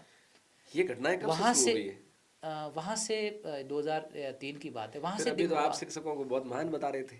नहीं, वो उनका परिप्रेक्ष्य था, वो महान है मेरे लिए महान है, मैं वो अलग जी, मैं क्लास में उनसे पढ़ता था ना। हाँ। टीचर हमेशा महान है, वो क्यों करते हैं वो उनका पर्सनल मैटर है, मैं कभी भी टीचर के लिए शब्द नहीं बोल सकता। वो कर रहे थे, लोग जा रहे थे, उनकी डिमांड थी, हाँ। ठीक है ना, मैं उसके लिए वो कभी नहीं बोल नहीं, सकता। लेकिन एक बच्चा गांव से आता है जबरदस्ती मेरे जैसे ट्यूशन के कई नाम पर। बच्चों के साथ ऐसा हुआ। आप यदि पुराने टाइम में पूछोगे हाई स्कूल के अंदर पढ़ने वालों को ट्यूशन के लिए कितना पढ़ता है, लोग डरते थे, मुझे अभी भी याद है। घटना प्रेमाराम भादु ने भी यहाँ जिक्र की थी। मैं किसी का नाम नहीं लेना चाहता, उस समय माहौल ऐसा था कि ट्यूशन का एक खौफ था। पेरेंट्स इसलिए नहीं बोलते थे कि बोल दिया बच्चे को प्रैक्टिकल में फेल कर दिया जाएगा। अच्छा। हाँ, तो मैं, शिक्षक ऐसा कर सकता है? मुझे नहीं पता। नहीं, बताना पड़ेगा सर। मैंने मेरे साथ तो ऐसा नहीं हुआ। अच्छा। मेरे प्रैक्टिकल में नंबर मुझे पर पूरे, इस पे मैं आप टॉपर हूँ। एक लेसन देना पड़ेगा, शिक्षक को ऐसा करना चाहिए या नहीं करना चाहिए? 1 मिनट का जवाब। मैं ये कह रहा हूँ कि जो शिक्षकों टीचर, के लिए, अब तो शिक्षक आप नहीं गुरुओं के गुरु हो। करता, शिक्षक नहीं करता, शिक्षक कभी तो नहीं फिर करता। ये कैसे ये एक होगा? डर और एक वातावरण बनाया गया होगा, मेरे साथ नहीं हुआ ना। मेरे प्रैक्टिकल में मैं टॉपर था क्लास में प्रैक्टिकल में, अच्छा। तो मैं कैसे कह सकता हूँ कि ऐसा किया गया होता, तो मेरे साथ होता ना। अच्छा। पैसे नहीं थे तो ट्यूशन, लेकिन उस समय मेरे दिमाग में आया पहली बार हाँ। कि मैं टीचर बनूंगा तो फिजिक्स केमिस्ट्री बायोलॉजी तीनों पढ़ाऊंगा और फ्री पढ़ाऊंगा। उस समय से पहली बार महसूस हुआ, ताकि किसी पैसे के कारण कोई साइंस लेना नहीं किस साल की बात है? ये 2003 की बात है। अच्छा। 2 और 3, और वास्तव में फिर क्या 11वीं 12वीं में, यहाँ जब 12th में था तो 11th के बच्चों को पढ़ाता भी था। अच्छा। यहाँ पर भी जो आ जाता था बैठ के, जो मुझे आता था, जितना आता था समझा देता। फिर उसके बाद में कोटा चले गए कोचिंग की। पहले साल सिलेक्शन नहीं कोटा हुआ। जाना कैसे हुआ आपका? कोटा उस समय बड़ा मुश्किल था, पापा के पास पैसे नहीं थे, याद है मुझे 10,000 थे और उस समय 30,000 रुपये चाहिए थे, 18,000 फीस थी। 3-4 दिन इधर उधर गए तो 2 के ब्याज से पैसा मिला। 5,000 हमारे जस्ट पड़ोसी थे उनसे मिले। अच्छा। 5,000 हमारे एक टीचर थे उनसे लिए। मुझे आज भी याद है कि 4 दिन में लेट पहुंचा, वहाँ जाके एलन के ऑनर हैं सर बैठे थे। मैंने कहा मुझे ऑनर से मिलना है। कि क्यों मिलना है? कि फीस कम करानी है। वो सीमेंट के कट्टे में रजाई सामान वगैरह पैक किया हुआ, सर को बोल दिया कि इसका ध्यान रखना। बाद में पता चला वो हेड ऑफ डिपार्टमेंट थे। हाँ, गोविंद सर और नवीन सर ऑफिस में बैठे थे, जो एलन के मालिक है। मैंने एप्लीकेशन दी, सर आया, उन्होंने मेरे उस समय 8,000 रुपये कम किए। मुझे पूछा कितने कम करना है? मैंने कहा सर 8,000 कम कर दो, 10,000 मेरे पास में, 10 बचेंगे, 3 महीने मुझे घर नहीं जाना, मेरा खर्चा चल जाएगा। अच्छा। वो किए। वो मैं इसलिए एलन को अप्रिशिएट करता हूँ कि वो फीस कम करना, उसके बाद में भी एक वो वास्तव में संस्कार, पढ़ाई करने का तरीका, डर खत्म करना। हम गांव के लोग बिल्कुल कम पैसे में पढ़ करके डॉक्टर बने। मेरे जैसे बहुत सारे लोग एलन से पढ़ के बने। तो कोई किसी को लगता है कि वो कोचिंग इंस्टीट्यूट है, कोचिंग है, लेकिन सस्ती एजुकेशन मिलके हम डॉक्टर तो बन पाए, तो नहीं बन पाते। उसके बाद में भी हमारा एक पारिवारिक रिश्ता रहा एलन के मालिक है या उनके टीचर के साथ। सभी टीचर्स को मैं अभी जाता हूँ तो व्यक्तिगत रूप से उनके घर भी जाते आना होता है। और जब 50 विलेजर स्टार्ट किया तब से लेकर अब तक वो सभी टीचर्स हमें गाइड करते हैं, सपोर्ट करते हैं। तो केवल प्राइमरी से लेकर के वहाँ तक जाना, 2 साल सिलेक्शन नहीं होता, तीसरे साल आयुर्वेद ज्वाइन कर लिया, 4 साल तक आयुर्वेद में रहा। बीच में कुछ ऐसी परिस्थितियाँ बनी, पढ़ाता रहा ट्यूशन, कभी फिजिक्स, कभी केमिस्ट्री, कभी मैथ, कॉमर्स भी पढ़ाया, कभी SST, कुछ भी पढ़ाने को मिल जाता पढ़ाता, उसके बदले पैसे मिल जाते। छोटे बहन भाई थे वो भी साथ में पढ़ रहे थे, जॉइंट फैमिली था। इतना पैसा तो अब आने लगा, सबको पता है कि 2003 के बाद इतना पैसा नहीं था कि हम बाहर जाके पढ़ पाए। तो ट्यूशन और पढ़ाने की आदत वहाँ से हो गई। फिर 2010 में वापस 4 साल मेरा इधर आयुर्वेद का हो गया था और 7वीं बार में उस समय वापस PMT दे रहा था। तो सिलेक्शन हुआ तो राजस्थान से मेरी कितने प्रयास दिया आपने? 7 बार। लेकिन आज के बच्चों को क्या कहना चाहोगे? 2 बार में नहीं होता है, मोरल डाउन हो जाता है, 3 बार में नहीं होता है। मोरल डाउन, हरिवंश राय बच्चन की वो पंक्ति है, रहा पकड़ एक तू चला चल पा जाएगा मधुशाला। आप मेहनत करते रहो। अच्छा। मेरे पास आयुर्वेद ऑप्शन था, नहीं होगा तो क्या होगा, मेरे पास है। लेकिन जब सिलेक्शन हुआ तो वर्धा में मेरी 2nd रैंक थी, VMC दिल्ली की 51वीं रैंक थी, 18वीं रैंक थी, राजस्थान से 51वीं रैंक थी। कोटा से मैंने MBBS को स्टार्ट किया। MBBS का फर्स्ट ईयर हो गया तो डॉक्टर हरदान जी हमारे सीनियर थे। तो वो चाहते थे कि यार हम लोग डॉक्टर बन के, गाँव वाले डॉक्टर मानते हैं, लेकिन हमें कोई डॉक्टर तो जानता ही नहीं है। उस समय दवाइयाँ फ्री नहीं थी, तो गाँव के लोग आते हैं, गरीब लोग आते हैं, उनकी मदद कैसे कराई जाए। अच्छा। तो हमने एक बाड़मेर मेडिको मीट प्लान की, सब डॉक्टर आके इकट्ठे हो, किसी बाड़मेर में नौकरी करने वाले, बाड़मेर जन्म में जाए सभी लोग। तो उनकी लिस्ट बनाई और doctor RK Maheshwari, doctor Hanuman ji के नेतृत्व में वो मीट हुई, जिसमें 196 डॉक्टर इकट्ठे हुए। मकसद ये था कि हम एक जगह तय करें जहाँ पर डे एक डॉक्टर बैठे। अच्छा। वो फ्री में गांव के लोगों को देखे, और जो MR दवाइयाँ लेके आते हैं वहाँ एक लाइब्रेरी के रूप में किताबें होती है, वैसी दवाई जमा कर दो, वो वाले उनको फ्री मिल जाए। अच्छा। लेकिन उसका कोई आउटपुट नहीं आया, पार्टी हुई चली गई, किसी ने इसको कैसे वो मतलब फेल होने क्या कारण रहे? फेल नहीं हुआ, वो समझ में नहीं आया, इम्प्लीमेंट नहीं हुआ। कैसे? क्योंकि डॉक्टर्स का अपना बहुत सारा, जैसे सरकारी नौकरी कर रहे थे उस समय, डिस्ट्रिक्ट हॉस्पिटल में 500 डॉक्टर थे, बाकी पेरी पेरी में लगे हुए थे, लेकिन प्रैक्टिकली पॉसिबल नहीं हो पा रहा था। सेकेंड बार फिर तो मीट की, दोबारा दूसरे साल और की, फिर चाह रहे थे कि हम लोग क्या करेंगे कि कोई ऐसा डॉक्टर अपॉइंट कर लें जो यहाँ आकर के इस टाइप को काम करे, उसको हम सैलरी पे रख लें, मिनिमम 10 रुपये, 20 रुपये, 50 रुपये फीस भी दे दे, लेकिन एनी टाइम अवेलेबल हो बस स्टैंड के आसपास, ताकि लोग इजी आए।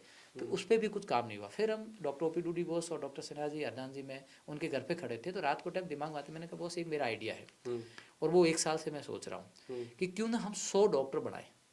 अच्छा। केवल स्टार्ट पे 100 डॉक्टर बनाने का टारगेट, 100 बच्चे सेलेक्ट करते हैं, उनको पढ़ाएंगे, डॉक्टर बन जाएंगे। अच्छा।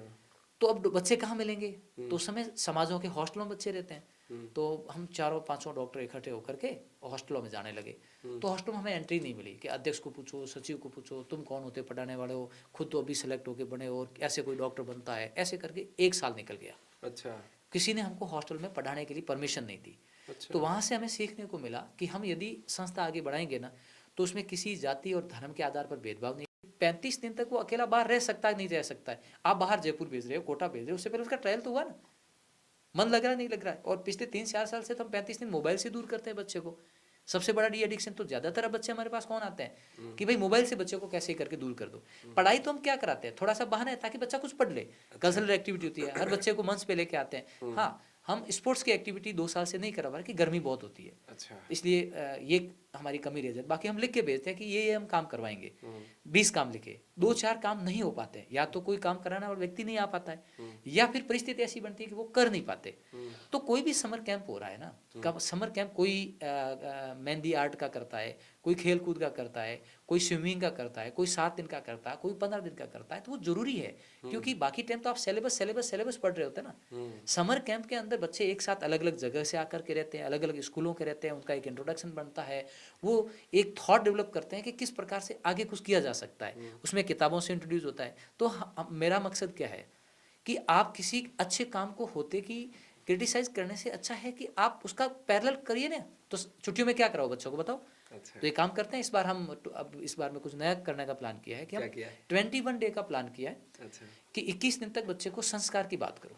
अच्छा। उसको योग कराओ, उसको संस्कार दो, उसको स्केल की बात बताओ, वो बच्चे को सुनो 21 दिन तक। इस बार का डिजाइन कर लिया मैंने। डे फर्स्ट आता कहाँ से है? ये जैसे फीडबैक से आता है ना, जैसे कई लोग कहते हैं आप पढ़ाओ मत। तो मैंने क्या किया कि एक तो जीके की बुक बना दी, एक मोटिवेशनल स्टोरी की बुक बना दी, एक वर्क बुक बना दी। 21 दिन बच्चा क्या पढ़ा उसी में लिखेगा। अच्छा। क्या सुधार हुआ सब कुछ उसी में। विज्ञान के नोट्स बनाना सिखा दिया, गणित के क्वेश्चन करना सोल्व सिखा दिया, और 10,000 एक स्पेलिंगों की जो कमलेश चंद्रा सर है हमारे साना इंटरनेशनल स्कूल के, वो एक किताब लिखी है उन्होंने। 12वीं तक के जितने भी शब्द आते उसमें डाल दिया।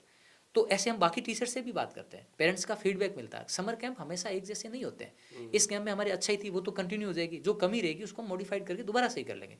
जैसे इस बार गर्मी हुई, तो इस बार हम क्या कर रहे हैं कि 1 मई से 21 मई तक पहला पार्ट कर रहे हैं। सेकेंड पार्ट क्या कर रहे हैं, 1 जून से 21 जून तक करेंगे।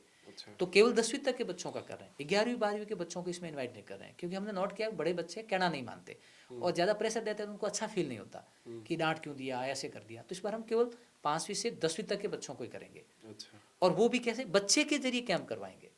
टीचर की जरूरत नहीं है, बच्चे को कहो तू क्या करा, जहाँ रुक जाता 1 by 1, अच्छा रुक गया अब ये कर, अब रुक गया 1 by 1 का। अभी क्या क्लास फॉर्मेट था, इस बार क्या कर रहे हैं, सब बच्चे यहाँ आकर के बैठ जाइए, अपना अपना काम शुरू करो।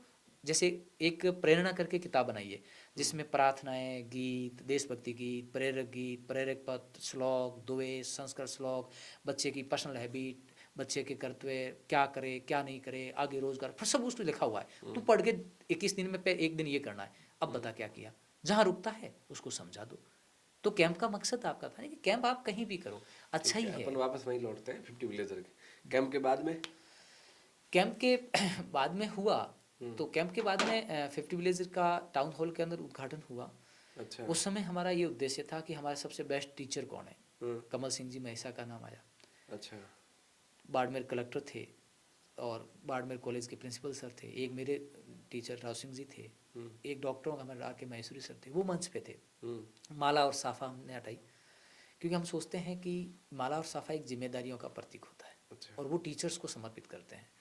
संस्था का कोई अध्यक्ष सचिव नहीं होगा, होगा तो आज तक कोई नहीं जानता 50 कोई जाति धर्म के आधार पर। हाँ ये जरूर है कि लोग कहते हैं कि भरत जाट है, जाटों को पढ़ाता है, जबकि हकीकत ये है ये आरोप कि तो आप आरोप लगाते हैं देखो कि वो उनका भरत पूर्व जी जाट है इसलिए जाटों के बच्चों को सॉरी ऐसा नहीं है। ज्यादा लेते हैं। मैं ये कहता हूँ कि 50 विलेजर्स को समझना है तो 50 विलेजर आकर के देखिए, बाहर से आप अपने हिसाब से किसी को न गढ़िए। जिस दिन आप आके देख लोगे तब आपको समझ में आएगा। आगे बढ़ता हूँ मैं, आपको समझ में आ गया 50 विलेजर बन गया। स्टार्ट में हमारे पास केवल 37 बच्चों ने फॉर्म भरा फर्स्ट बैच में। अच्छा। हमें उनमें से 25 बच्चे लेने थे, 25 अच्छा। बच्चे लिए। अच्छा। मकान केयर इंडिया रह रही थी, महंगे थे, मिल नहीं रहे थे। रेखाराम जी सर ने 5,000 रुपये में हमारे को मकान दिया। उस समय उसकी रेट 15 से 20 हज़ार किराया था। अच्छा। 2 कमरे, रसोई, रहने के लिए जगह मिल गई। सामान घर से कुछ मेरे दहेज का था। वाइफ से पूछा क्या चाहिए तेरे को, वो रख ले। मेरी मोटरसाइकिल मैंने 50 विलेजर को दी, अभी भी उन्हीं के पास में है, मैंने काम नहीं ली कभी। अच्छा। जो गिफ्ट के रूप में ससुराल से दी गई थी, जो भी एक्स्ट्रा बर्तन सब कुछ ला के दे दिए। कपड़े नहीं थे तो पीजी कॉलेज नवल जी सर, आदर्श जी सर और उन्होंने मिल करके कपड़े दिलाए। फर्स्ट फीस भरने के पैसे, घोषणाएं हो गई थी, पैसा नहीं मिल रहा था। अच्छा। फीस भरने के। अच्छा। तो मुझे याद है कामधेनु पेट्रोल पंप पंकज जी, उन्होंने पूछा क्या मामला, कौन हो। डॉक्टर सुरेंद्र जी साथ में थे। परेशान क्यों? मैंने कहा बच्चे तो आगे, अब उनको फीस कैसे जमा कराएं, कितनी फीस है? 11,000 है। तो फर्स्ट कैश डोनेशन 50 विलेजर का पंकज जी ने दिया था। तब से लेकर अब तक वो लगातार जुड़े हुए हैं। तो इस हिसाब से धीरे धीरे टीम बन रही थी। अच्छा। जो कॉलेज के टीचर जुड़ गए, सरकारी स्कूलों के टीचर जुड़ने लग गए, तो हमको उसको टीम 50 कहते हैं, जिसमें कोई सदस्यता नहीं है, हर व्यक्ति बराबर है।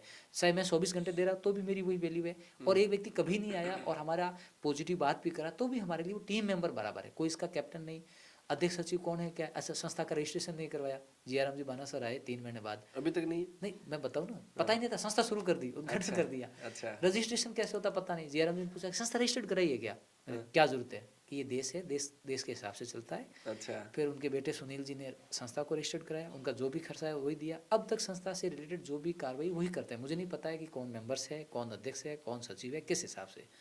फिर 25 बच्चे आ गए। 25 में से कईयों को क्रिकेट खेलना था, क्रिकेट हमारा लोग नहीं था, तो 2 बच्चे इसलिए चले गए, अब तो खेलेंगे क्रिकेट। अच्छा। कितना मतलब एडिक्शन है। अच्छा। 2-3 बच्चों ने कहा मैं गणित लेनी है, वो चले गए। लास्ट में 14 बच्चे ही रहे। अच्छा। कैसे करके उनको चलाया। स्टार्ट में खाना बनाने वाला रखा, खाना बनाना सिखाया। पूनम आंसू का जिक्र करूंगा यहाँ पर। एक लड़का, मैं तो MBBS के 2nd ईयर में था, कोटा वापस जाना था, उसको केयर टेकर के रूप में रखा। पैसे थे नहीं, सुबह सामान लाए, शाम को खत्म हो जाए, लाए, वो घर से पैसा लाए, उसने जेब से भी 17-18 हज़ार रुपये लगा दिए। वो पढ़ाने का काम भी करता था, देख रेख भी करता था। और वास्तव में 50 विलेजर को यदि किसी ने सींचा है, किसी ने रखवाली की है ना, तो वो पूनम आंसू है। अच्छा। जो 2 साल तक स्टार्ट में रहा, उसके बाद में अलग जगह पढ़ाने चला गया। स्टार्ट में हमें ज़रूरत थी, और वो डोनर है जिन्होंने स्टार्ट का पैसा दिया, वो व्यक्ति है जिसने घर दिया। तो फर्स्ट में 25 के बाद में फिर 25 लेने थे, फिर वापस। अब वहाँ पर हमारे सरकारी जो टीचर्स एक्टिव हुए, उन्होंने बहुत ज़्यादा मदद की। और सेकंड में 50 बच्चे हो गए। उस समय मल्लाराम जी राई का सर आए थे, उनका मकान जस्ट सामने था। अच्छा। उनसे पूछा तो बिल्कुल अनपढ़ थे, बहुत ही किसान फेस में आते हैं कि आप कर रहे हो तो मेरा मकान पड़ा, मैं दे दूंगा। दूसरे साल वहाँ पर अपन बच्चों को लेकर के रहे, 50 बच्चे वहाँ रहे। और उस दौरान मेरा MBBS का 2nd-3rd ईयर चल रहा था, कर्ज हो गया 8 लाख के आसपास का ऊपर, संस्था के ऊपर। पैसे इधर उधर से मिले नहीं, जान पहचान कोई थी नहीं। अच्छा। दे तो डोनेशन देखो, विश्वास के बिना कोई नहीं देता, चाहे आप कितना ही अच्छा कर रहे हो। हाँ। कई लोग कहते हैं साहब न दें, नहीं, विश्वास जरूरी है। आपको परिणाम देना पड़ता है। तो फिर जीआरएम जी सर के पास में, हेमराज जी खत्री सर, सब कुछ भी होता था टीचर्स लोगों के पास ही जाते थे। तो उन्होंने कहा एक ही व्यक्ति मदद कर सकता है, और वो है जिला प्रमुख। अच्छा। मैंने कहा वो तो मैडम मदन कौर जी है। बहुत रेस्पेक्ट था, कभी मिला हुआ नहीं। मेरे दादाजी छोटे एक्सपायर हो गए थे, 12वां चल रहा था, घर से सामान ला रहा था। एक दिन नैम सिंह राजपुरोहित, वो उस समय हॉस्टल का इंचार्ज था, मेरे को शाम को खाना खिला रहा था। बोला कि बाहर से खिला रहा था। मैंने 2 दिन से बाहर का क्यों खिला रहा है? नीचे जाके रसोई में देखा तो कुछ नहीं था। छाछ के अंदर वो मिर्ची डाली हुई थी, आटा नहीं है, चने भिगे हुए पड़े हैं, रसोई में कुछ भी नहीं। रात को 8 अक्टूबर का महीना था, 8:15 के आसपास था। अच्छा। मैं वहाँ से निकला, बहुत बुरा भी लग रहा था और रोना भी आ गया कि यार क्या हालत है, बच्चे भूखे हैं, कुछ नहीं, लिटरली कुछ नहीं। जीआरएम जी वहाँ गया, जीआरएम जी का इसी वक्त आप मदन कौर जी से मिलो। अच्छा। कि मैं साथ नहीं चलूँगा, अकेले जाओ। मैं अकेला चला गया। वहाँ किशन जी रहते थे, अभी वो टीचर है। दरवाज़ा बजाया कि हाँ कौन हो। मैं उस समय डॉक्टर तो था नहीं, लेकिन बोलता था कि मैं डॉक्टर भरत हूँ, मदन कौर जी से मिलना है। भाई जी सो गए थे, वो उठ के आए, बैठे, सुन तो रखा ही था। तो उन्होंने कहा, पहले तो प्यार से डांट लगाई, भाग भरा, खुद पढ़ रहा है, उसमें मेरा बेटा भी हो गया था, हम्म, पापा के पैसों से पढ़ रहा है, क्या शुरू कर दिया, कहाँ जरूरत थी तुझे, हम्म, लेकिन ठीक है मैं देखती हूँ, पहले मैं जाके देखूंगी। हम्म, मैं वापस आ गया, हम्म, सर को बताया जियाराम जी को, मैंने कहा मैम ने तो ये कहा है कि आपका काम हो गया। दूसरे दिन क्या हुआ, मैं तो चला गया, घर पे काम था, हम्म, भाई जी जिला प्रमुख की वो साधारण मीटिंग थी, उससे पहले क्या हुए, गाड़ी लेके इधर आए, हम्म, आते ही हॉस्टल में आए, मल जी का जो हॉस्टल था, नीचे बच्चे लाइन से स्कूल में आकर के घुसे, ऊपर हेमराज जी सर 12th वालों को पढ़ा रहे थे, हम्म, भाई जी खुद आए, ऊपर जाके देखा तो उनको विश्वास हो गया भाई संस्था ठीक है, पूछा भाई देख रहे कौन करता है, हम्म, तो कि बच्चे ही हैं, हम ही लोग करते हैं। अच्छा, एक वो रसोई थे केसाराम जी, जिनके अभी बेटे का भी 2nd ग्रेड में सिलेक्शन हुआ है, अच्छा, तो 50 विलेज जैसे पढ़ा था, प्रजापत है वो, वही थे कि सर हम ही हैं। भाई जी वापस गए मीटिंग में, कहा भाई जिसके जेब में जितना है सूख दीजिए, एक ही संस्था है। हम्म, उससे लेकर के 4 साल तक हम्म, 50 विलेजर को आर्थिक रूप से मदन कौर जी ने संभाला। उनके परिवार से 49 लाख रुपीस अब तक आ चुके हैं। सबसे ज़्यादा उनके दोहते हैं वैभव बेनीवाल, जो डॉक्टर DS चौधरी सर के बेटे हैं, अमेरिका में रहते हैं, 42 लाख अकेले उनके हैं। अच्छा, वो जहाँ भी जाते पैसे से हमें फ्री कर दिया, बाकी डॉक्टर्स ने भी पैसा दिया, टीचर्स ने दिया, बहुत सारे दानदाताओं ने जब जब टाइम मिला उन्होंने पैसा दिया। एक सनावड़ा उस समय पैसा उधार हो गया था, तो वो मायरा याद है मुझे, काऊखेड़ा से गौतम जाखड़ और उन लोगों ने मिलकर एक मायरा किया, दूसरा मायरा सनावड़ा से डूंगरा राम जी सरपंच साहब और हुआ, उसको मैं मायरा बोलता हूँ। हम्म, उस समय वास्तव में बहुत ज़्यादा जरूरत थी, हम्म, इस हिसाब से बड़ा पैसा आया, बाकी 500-1000 रुपये दे रहे थे, अच्छा, पहली बार 1,00,000 रुपये आए होंगे, इसलिए मैं मायरे के नाम से उनको याद करता हूँ आज भी। वो बहुत बुरा दौर था, किसी ने उधार पैसा नहीं दिया, मैं हर घर जिनको जानता दरवाज़ा खटखटाया, उधार पैसे नहीं दिए। शुक्र करता हूँ मैं लक्ष्मी पुस्तक भंडार का कि वो उधार सामान देते रहते हैं। जैन साहब हैं मंडी में, पैसे उधार हो गए लेके बच्चों को भूख नहीं मरने दिया, और किराए से मकान में रहते थे, मल जी ने तो 2 महीने का किराया भी वापस दे दिया, पैसे बाद में दिए वो भी दे दिए। उसके बाद में रिजल्ट का ऐसा इंतजार, फील नहीं हुआ कि जब ये सारी स्थितियां थी कि बच्चे भूखे हैं, आप इस स्थिति में आ गए, कभी नहीं लगा कि वापस पाँव खींच लो? नहीं नहीं ऐसा कुछ नहीं था, वो जोश जुनून अलग था। मैं कर्नल बलदेव सर से बात किया करता था, तो अर्दान जी और ये बोलते थे कि स्टार्ट करने वाले सब टीम पॉजिटिव लोग हैं, कि ये अब कोई नहीं कर सकता तभी तो हम कर रहे हैं, इसलिए तो हम कर रहे हैं। तो ये पॉजिटिविटी थी कि हम नहीं करेंगे तो कौन करेगा, इन गरीबों के लिए करेगा कौन, और पैसा हमें तभी मिलेगा जब रिजल्ट देंगे। तो तीसरे साल फिर बच्चे 25 और आने थे, तो रखें कहाँ। उस समय रावताराम जी सर और मूल जी दोनों आए, सफ़ेद पोशाक पहने हुई, आकर के एक तरफ ले जाके पूछते हैं कि जिस उद्देश्य के लिए आपने संस्था स्टार्ट की और जैसा आप काम हम देख पा रहे हैं वैसा आप आगे कंटिन्यू कर लोगे? कि हाँ। तो मैं एक मेरा प्लॉट पड़ा है, 4-5-7 कमरे बने हुए पड़े हैं, मैं मकान बना के दे दूंगा आपको, चाहिएगा वैसा। अच्छा, जहाँ अभी 50 विलेजर चल रहा है पिछले 10 साल से, रावताराम जी ने लोन लिया, मकान बनाया, 5 साल का अभी हम पैसों के अभाव में किराया भी नहीं दे पाए। अभी 27-28 लाख का बैकलॉग चल रहा है, तो लगभग 10-12 लाख का किराया, हमने किराया बढ़ाया भी नहीं, बाजार रेट से जो हमने किराया तय किया उससे भी उन्होंने पैसा कम किया। इसलिए मैं कहता हूँ टीचर वापस महान है। तीसरे साल कोई रिजल्ट नहीं आया, लेकिन तीसरे साल सबसे अच्छा हुआ कि हमारे 25 बच्चों को लैपटॉप मिल गया, वो अखबार में एक न्यूज़ आ गई, वो एक पॉजिटिविटी का काम किया, एक ही छत के नीचे 25 बच्चों को लैपटॉप मिला, बहुत बड़ी बात थी। जैसे अभी iPad मिल रहा है, सॉरी ये टैब मिल रहे हैं, तो न्यूज़ में आने लगा। राजस्थान पत्रिका और भास्कर ने एक अभियान को हमारे और अप्रिशिएट किया।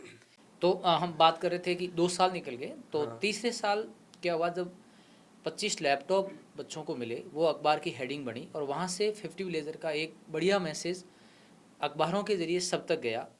और तीसरे साल जब रावताराम जी सर और वो लोग मिले, तो उन्होंने मकान किराए का लोन लेकर के बना के दे दिया, क्योंकि 75 बच्चे रखने के लिए फिर बड़ा मकान चाहिए था। अच्छा, जैसा मैंने पहले बताया कि हम कभी कभार किराया दे पाते हैं, नहीं दे पाते हैं, वो चल रहा है। अब चौथा साल शुरू हो गया, मेरा MBBS का फाइनल था। अच्छा, रिजल्ट पहली बार आया, और पहली बार 3 लड़कों का मेडिकल कॉलेज में सिलेक्शन हुआ, फर्स्ट टाइम। उसमें से 2 बच्चे एम्स में गए, अच्छा, 3 में से 2 एम्स में चले गए। वहाँ से कुछ बच्चे फिर दोबारा तैयारी करने लगे, ऐसे करते करते अभी 12 साल हो गए।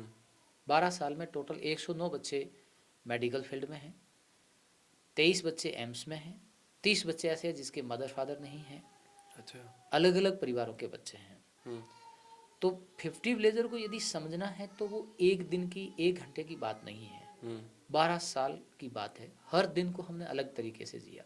अच्छा, पैसा 4 साल बाद जब मदन कौर जी जिला प्रमुख के बाद में वापस जोधपुर शिफ्ट हो गए, वापस धीरे धीरे पैसा के कर्ज बढ़ने लगा, तो फिर वो कमान संभाली, IG सेवानिवृत्त श्री महेंद्र सिंह चौधरी सर ने, उन्होंने अपने फ्रेंड सर्किल के साथ या अन्य लोगों से भी आर्थिक रूप से जो भी पैसे की जरूरत पड़ती है, कम ज़्यादा जब भी होता है वो आगे आ जाते हैं। इसके अलावा भी बहुत सारे डोनर हैं जो रेगुलर सहयोग भी कर रहे हैं। मैं सबका नाम तो नहीं ले सकता, लेकिन जब भी वो पैसे देते हैं तो सोशल साइड में हम डालते हैं। तो 50 विलेजर को एक एक एस्पेक्ट को लेते हैं और अब समझने की कोशिश करते हैं। सबसे बड़ा चैलेंज ये था कि स्टार्ट में बच्चे कैसे आएंगे। सरकारी स्कूलों से आएंगे, वो टीचर्स ने मदद की, उनके बच्चों के पेरेंट्स ने भरोसा दिलाया, एक टीम बनी जो वास्तविक गरीब बच्चे को सेलेक्ट करके ला रही थी। दानदाताओं ने पैसा देना शुरू किया। अभी भी पैसे उधार रहते हैं, पैसे आते रहते हैं, उधार होती रहती है, उतरती रहती है, लेकिन ये इसी तरीके से चलेगा। तो क्या सभी बच्चे अब रहते कैसे हैं? सुबह से शाम 50 विलेजर की कैसे होती है? सुबह टाइम पे बच्चे उठते हैं, अपना काम किया, खाना खुद बनाते हैं, सफाई खुद करते हैं, अकाउंट खुद देखते हैं, मंडी खुद जाते हैं, सामान खुद लाते हैं। हम में से किसी भी मेंबर में अच्छा, आज तक 50 विलेजर के पैसे की न तो हमने रसीद काटते हैं, बच्चे ही संभालते हैं पैसा, अकाउंट वो लगते हैं, केस बुक वो भरते हैं, चेक वो देते हैं। कंप्लीट रूप से स्टार्ट से मकसद था कि बच्चे ही सीखे। अच्छा, कोई एम्प्लॉय नहीं रखा। स्टार्ट में ज़रूर हमके 2-3 साल तक लोगों को रखना पड़ा रसोई के रूप में या मेंटोर के रूप में। तीसरी चीज़ ये है कि स्टार्ट के 4 साल तक 5 साल तक मेरा पढ़ाने का काम रेगुलर रहा। उसके बाद में क्या किया कि 11वीं को 12वीं का पढ़ाएगा, 12वीं को नीट वाला पढ़ाएगा, नीट वाला को मेरा काम है सभी सब्जेक्ट पढ़ाने। अच्छा, तो पढ़ाई का इस तरह से हो गया। लाइब्रेरी बनी हुई है, सभी लोग मदद कर लेते हैं। साल में एक बार या 2 साल में जब भी टाइम मिलता है हम दानदाताओं का समारोह रख लेते हैं, उससे सहयोग मिल जाता है। एक टीम रूप में सब लोग काम कर रहे हैं। अच्छा, अब कुछ बच्चों की कहानी से 50 विलेजर समझ में आया कि वास्तव 50 विलेजर क्या है। पहले बैच के अंदर एक लड़का है देवाराम, बाइथू से आता है, जिसके माता पिता नहीं है, दादा दादी दादी है, माँ है, विधवा है, और वो 10 दिन बाद वापस इसलिए चल जाता है कि घर में कोई कमाने वाला नहीं है। अच्छा, फिर भी हम लोग बच्चे को सेव किया, वो पढ़ता रहा, आज वो प्राइवेट स्कूल चलाता है। एक लड़का है नैम सिंह राजपुरोहित, एक रोड एक्सीडेंट में उनके परिवार के सभी लोग एक्सपायर हो जाते हैं। तो उन पुरोहित परिवार के 4 बच्चे 50 विलेजर में, 3 तो वो सगे भाई और एक उनके मौसी का लड़का 50 विलेजर से पढ़े हैं चारों ही, अच्छा, जिनको हमने लोगों के सहयोग से पढ़ाया है। बूरे की बस्ती का खेताराम 8 से 11वीं कर लेता है, बाद में 68% है 10वीं में, 50 विलेजर में आता है। एम्स ऋषिकेश से उसने अपनी MBBS पूरी की है और पूरी करने के बाद अपनी फर्स्ट सैलरी 50 विलेजर को दी है। अच्छा, मांद्रा का नरेश मेघवाल परिवार का बच्चा है, उसके पिताजी हॉस्पिटल के आगे मूर्तियां बेचने का काम करते हैं, वो एम्स ऋषिकेश से करता है। पहला 1 लाख रुपए डोनेशन 50 विलेजर को दे रहा है। मैं उदाहरण इसलिए बता रहा हूँ कि कैसे परिवारों के बच्चे किन अभाव में उनका परिवार रह रहा है, पढ़ाई की ताकत देखिए, लोगों का सहयोग देखिए, वो कहाँ पहुँच जाते हैं और उसके बाद में किस प्रकार से बैक टू सोसाइटी कर रहे हैं। मुझे वो दृश्य याद है जब खेताराम और नरेश के माता पिता राजस्थानी पोशाक के अंदर एम्स ऋषिकेश में राष्ट्रपति की मौजूदगी में जब उनको डिग्री दी जा रही थी तो वो फोटो सेशन उनके साथ थे। ये ताकत है पढ़ाई की, इसलिए हम कहते हैं बार बार पढ़ो, पढ़ाई की वो ताकत है। एक फताराम करके लड़का है जो नहर पे काम कर रहा होता है, 66% 10वीं में होता है, एम्स पटना से MBBS पूरी की है। लाखाराम एक लड़का है जिसके पिताजी और 4 भाई थे, चारों साल बच्चे, 2 माएँ चल गई, एक परिवार में 6 मौतें, पीछे बच्चे ही। वो लड़का आगे नीट नहीं कर पाया, लैब असिस्टेंट बना, अभी अपनी नौकरी भी कर रहा है और आगे भी चला रहा है। सुरेश जीनकर पादरू का रहने वाला, पापा नहीं, माँ नहीं, बहन मेंटली रिटायर्ड है, घर पे बांध रखी है, खाने के लिए कुछ भी नहीं, भाई जूते काटने का काम करता है, MBBS में सेलेक्ट होता है, यहाँ पर रहता है, और जब सेलेक्ट होता है इतना खुश होता है कि उसको विश्वास ही नहीं हो रहा है, कपड़े उतारता है, स्नान करता है, पूछता है मैं सेलेक्ट हो गया क्या, इतना खुश था वो। और वो अभी SMA से PG कर रहा है। अच्छा, ऐसे सवाई सुथार उसके पिताजी नहीं हैं। यहाँ का स्टार्ट के बच्चे अशोक मूड, उसके भी पिताजी नहीं थे। मैं उन बच्चों को याद कर रहा हूँ उनकी पारिवारिक परिस्थितियाँ कैसी है। एक रामाराम करके लड़का था, उसके पिताजी इसलिए एक्सपायर हो गए कि TB के पेशेंट थे, इलाज के पैसे नहीं थे। और एक राहू करके लड़का है जो अभी 2nd ग्रेड टीचर है, उसकी शादी 9th में हो गई, बच्चे हो गए थे, उसके गाँव में पहला वो नौकरी करने वाला बच्चा है। एक सुमेर प्रजापत जो कैसाराम जी रसोई थे, उनके बच्चे का भी सिलेक्शन हुआ है। कई बच्चे पुलिस में गए हैं, जो हर बच्चा मेडिकल में नहीं गया है, तो कई बच्चे पुलिस में भी गए हैं, कई बच्चे पैरामेडिकल में हैं, कई बच्चे BSc नर्सिंग भी की है, किसी ने फार्मेसी भी की है, कोई टीचर बना है, कोई एयरफोर्स में गया है। 50 विलेजर से पढ़ने के बाद एक भी बच्चा बेरोजगार नहीं है। सबसे इम्पोर्टेंट बात ये है, वो कहीं पर भी है, या तो सरकारी नौकरी कर रहा है या पढ़ते हुए कहीं पढ़ा भी रहा है तो अच्छा पैसा कमा रहा है। तो वापस में आता हूँ कि 50 विलेजर का ऐसा हुआ क्यों, क्योंकि यही सरकारी स्कूल से पढ़ने वाले बच्चे थे, अभाव था, लोगों ने सहयोग किया, मार्गदर्शित किया, उन्होंने कहना माना और उन्होंने रिजल्ट दे दिया। मतलब ये है कि हम ज़रूरतमंद की मदद करें समय पर तो वो अच्छा कर सकता है, जिसका 50 विलेजर एक मॉडल है। गुरुकुल की तरह यहाँ कंप्लीटली दानदाताओं का पैसा का 100% सदुपयोग हम इसलिए कर रहे हैं कि हम एक रोटी भी ठंडी होती है वो भी बच्चे वापस उसको रिसाइकल करके खाते हैं, फेंकते नहीं है। अच्छा। 2-2 साल 3-3 साल तक बेडशीट चलती है। मैं ये इसलिए कह रहा हूँ एक बार आके 50 विलेजर आप देखिए, ये नहीं कि क्या हो रहा है कैसे हो रहा है, आप हिडन जाके चेक करिए कभी किस प्रकार से बच्चे रह रहे हैं, तब आपको 50 विलेजर की असलियत का पता चलेगा। किस प्रकार से बच्चों के डिपार्टमेंट बने हुए हैं, हर डिपार्टमेंट बच्चों को बांटा हुआ है, वही डिसीजन लेते हैं और सर्वसहमति से डिसीजन लेते हैं। ये उनको कॉन्फिडेंस, कोई कैमरा नहीं लगाया, कोई गेट कीपर नहीं है, मोबाइल अपने पास वो टिकटॉक वाला ही है, उसी से बच्चे मोबाइल करते हैं, किस प्रकार से वो एंट्री करते हैं। एक बहुत अच्छा सिस्टम क्रिएट हो गया। मैं बात ये नहीं कह रहा हूँ कि 50 विलेजर का सिस्टम कोई बढ़िया है। 50 विलेजर का सिस्टम क्या है, सेल्फ स्टडी का है, समानता का है, सबको साथ लेके चलने का, एक टीम वर्क है। तो कोई भी व्यक्ति टीम वर्क करे, कोई बड़ा नहीं कोई छोटा नहीं। मैंने स्टार्ट में जिक्र किया आज तक हमारा 50 विलेजर का अध्यक्ष सचिव कौन है पता नहीं, माड़ा साहब हम लेते नहीं है, मंच पे हम लोग बैठते नहीं है। टीचर हमारे लिए, हमारे जितने भी परिणाम हैं हम अपने अपने टीचर को समर्पित करते हैं, क्योंकि वास्तविक हकदार हमारे टीचर हैं। जिस दिन हमारा समाज और राष्ट्र टीचर को तवज्जो देने लग जाएगा, उनका रेस्पेक्ट करने लग जाएगा, किताबों से दोस्ती करने लग जाएगा और हकीकत की दुनिया में जीने लगेगा, जब दिखावा बंद कर लेगा तो काफ़ी चीज़ें स्वतः सॉल्व हो जाएगी। और मोबाइल वाला मैंने आपको बता दिया था। तो 50 विलेजर के 12 साल के सफ़र चलते 2 साल में ज़बरदस्त चेंजेज हुए। बीकानेर साना इंटरनेशनल स्कूल के डायरेक्टर कमलेश चंद्रा सर और प्रिंसिपल पुष्पलता झा मैम 2 साल पहले यहाँ आए। उन्होंने 50 विलेजर को देखा और उन्होंने कहा कि हम इस प्रकार का हमारे स्कूल में स्टार्ट करना चाहते हैं। उनको आर्थिक रूप से हल्दीराम जी एजुकेशन ग्रुप सोसाइटी के हेड मनोहर अग्रवाल जी हैं, वो फाइनेंशियली सपोर्ट करते हैं और 50 बच्चों को वो बीकानेर में रह करके फ्री पढ़ा रहे हैं। बच्चे बाड़मेर हाँ, पहले केवल लड़के सेलेक्ट करते थे, लड़कियां नहीं थी। तो सब टीचर्स के और उनके कहने से 2 साल से 50 विलेजर की लड़कियां भी पढ़ रही। अभी 50 विलेजर में 50 लड़कियां भी पढ़ रही है। यानी इस समय 187 बच्चे और बच्चियां 50 विलेजर में अध्ययनरत है।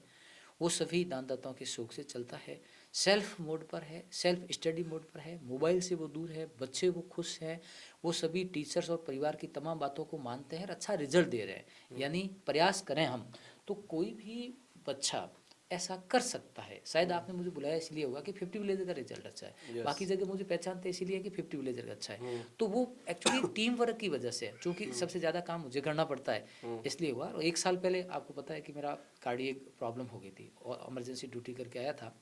और वो घटना हाँ वो मैं तो कहाँ से आ रहे थे? मैं एज ए डॉक्टर मानता हूँ कि दुआओं में बहुत असर होता है और हर चीज़ इमरजेंसी करके घर आता हूँ। कोविड के बाद का साइड इफेक्ट था या हो सकता है कोई स्ट्रेस रीजन भी रहा हो, क्योंकि हर टाइम ये रहता है कि बच्चों का रिजल्ट कैसे रहेगा। पैसे उधार जो मांगता मुझे ही कॉल करता है, पैसे अरेंज करके लाने पड़ते हैं, फिर उनको पढ़ाना पड़ता है, रिजल्ट अच्छा नहीं आएगा तो ये होगा। तो दिन भर वो साइकिल चल रही होगी। तो एक रीज़न ये हो सकता है, लेकिन मुझे नहीं लगता कि मेरा कोई खान पीन ऐसा नहीं, कोई ऐसी चीज़ नहीं। तो उससे डरना नहीं है, सकारात्मकता रही, लोगों का पॉजिटिविटी रही और सही टाइम पर इलाज हुआ।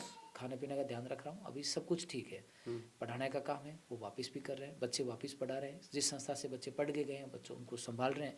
2020 के दौरान एक और बच्चे जो पास आउट थे उन्होंने कहा कि सर हम लोग उन लोगों को भी पढ़ाना चाहते हैं जिनके पास ज़्यादा पैसा नहीं है, कोटा या जयपुर जाते हैं, तो उनको एक कलाम आश्रम की परिकल्पना की, जो कोऑपरेटिव संस्था है। इसमें न डोनेशन लिया जाता है न दिया जाता है। इसके मेंबर केवल 50 विलेजर के बच्चे हो सकते हैं, बाकी कोई नहीं। अच्छा। वो ही मॉनिटर करते हैं, हम लोग उनको सपोर्ट करते हैं जहाँ जरूरत पड़ती है, फाइनेंशियली करना हो, सोशली करना हो, इमेज, जब तक ये सिस्टम ऑटो मोड पे नहीं आ जाता। कोई भी बच्चा वहाँ रहता है 5वीं से 12वीं तक का, कोशिश करते हैं सेल्फ। लेकिन वहाँ एक प्रॉब्लम आई 50 विलेजर के खिलाफ। वहाँ के क्या पेरेंट्स के पास पैसा है और बच्चे को सोचता है मेरे पास पैसा है, वो उसके अंदर एक ईगो आ गया, तो वो सेल्फ स्टडी नहीं करता। अच्छा। कहते हैं वैसे करता नहीं है। बहुत फर्क है दोनों संस्थाओं में, दोनों को मॉनिटर करने वाली टीम लगभग कॉमन है। लेकिन आप जब स्टार्ट में पूछा ना कि टीचर आपके टाइम वाले और आज वालों में क्या फ़र्क है, टीचर आज भी वही है। जब सेम टाइम में दोनों संस्थाओं में इतना फ़र्क क्यों है? क्योंकि वो सोचते हैं हम तो पैसे दे रहे हैं, जबकि वो पैसे किसका दे रहे हैं, जितना वो खर्च कर रहे हैं। लेकिन इस कारण से वो उतना डेडिकेट होकर नहीं पढ़ रहे हैं। तो पढ़ाई के लिए स्टार्ट में बताया था भाव, अभाव और प्रभाव। अंदर भाव होगा तो पढ़ पाएगा, प्रभाव होगा कि मुझे ऐसा करके कुछ करना है, या किसी के प्रभाव में कोई पढ़ता है या उसके अभाव हो। बिना अभाव के आजकल कोई व्यक्ति प्रयास नहीं करता, ये एक कड़वा सच है। इस कारण से बच्चे पढ़ाइयों में इंटरेस्ट भी कम ले रहे हैं और पढ़ने के प्रति रुचि भी कम है। एक कारण ही हो सकता है। दूसरा, मैंने स्टार्ट में बताया कि पेरेंट्स भी अकलौती संतान है, लाडली है, कुछ कहते नहीं साहब हमारे तो एक ही बेटो है, नहीं बेटी एक ही है, यूँ कह दा वो कह दो। तो बच्चे को कभी डांट भी दिया करो ताकि उसको डांट सुनने की आदत हो जाए, उसको हार स्वीकार करने की, जैसा मैंने खेल से बताया। ये ओवरऑल डेवलपमेंट का हिस्सा है। तीसरा, गिफ्ट के रूप में आप किताब लो और दो। मैं ये बोलता हूँ, आप कहीं फिर जाते हो, बच्चे के लिए किताब जरूर लेके आओ। बाकी चीज़ें लाओ ही लाओ, कोई प्रॉब्लम नहीं, लेकिन किताब जरूर लेके आओ। और किसी को लगता है कौन सी किताब ले पता नहीं, तो मेरे से संपर्क करो, मैं टाइम टाइम पर भी किताबें देता भी हूँ और बताता भी हूँ। और हर व्यक्ति को पता कौन सी, आप जीके के लिए आओ, इंग्लिश के लिए आओ, करंट अफेयर्स की बुक्स आती है वो पर ले लो, कहानियों के ले लो, किसी महान व्यक्ति के व्यक्तित्व के बारे में ले लो, कुछ भी लो, लेकिन बच्चे को किताबें ला करके दो।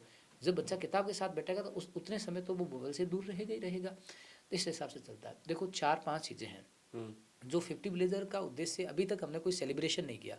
जैसे मैंने बताया कि 4 साल मदन कौर जी के बाद महेंद्र जी और ये लोग अभी संस्था को फाइनेंशियली सपोर्ट कर रहे हैं।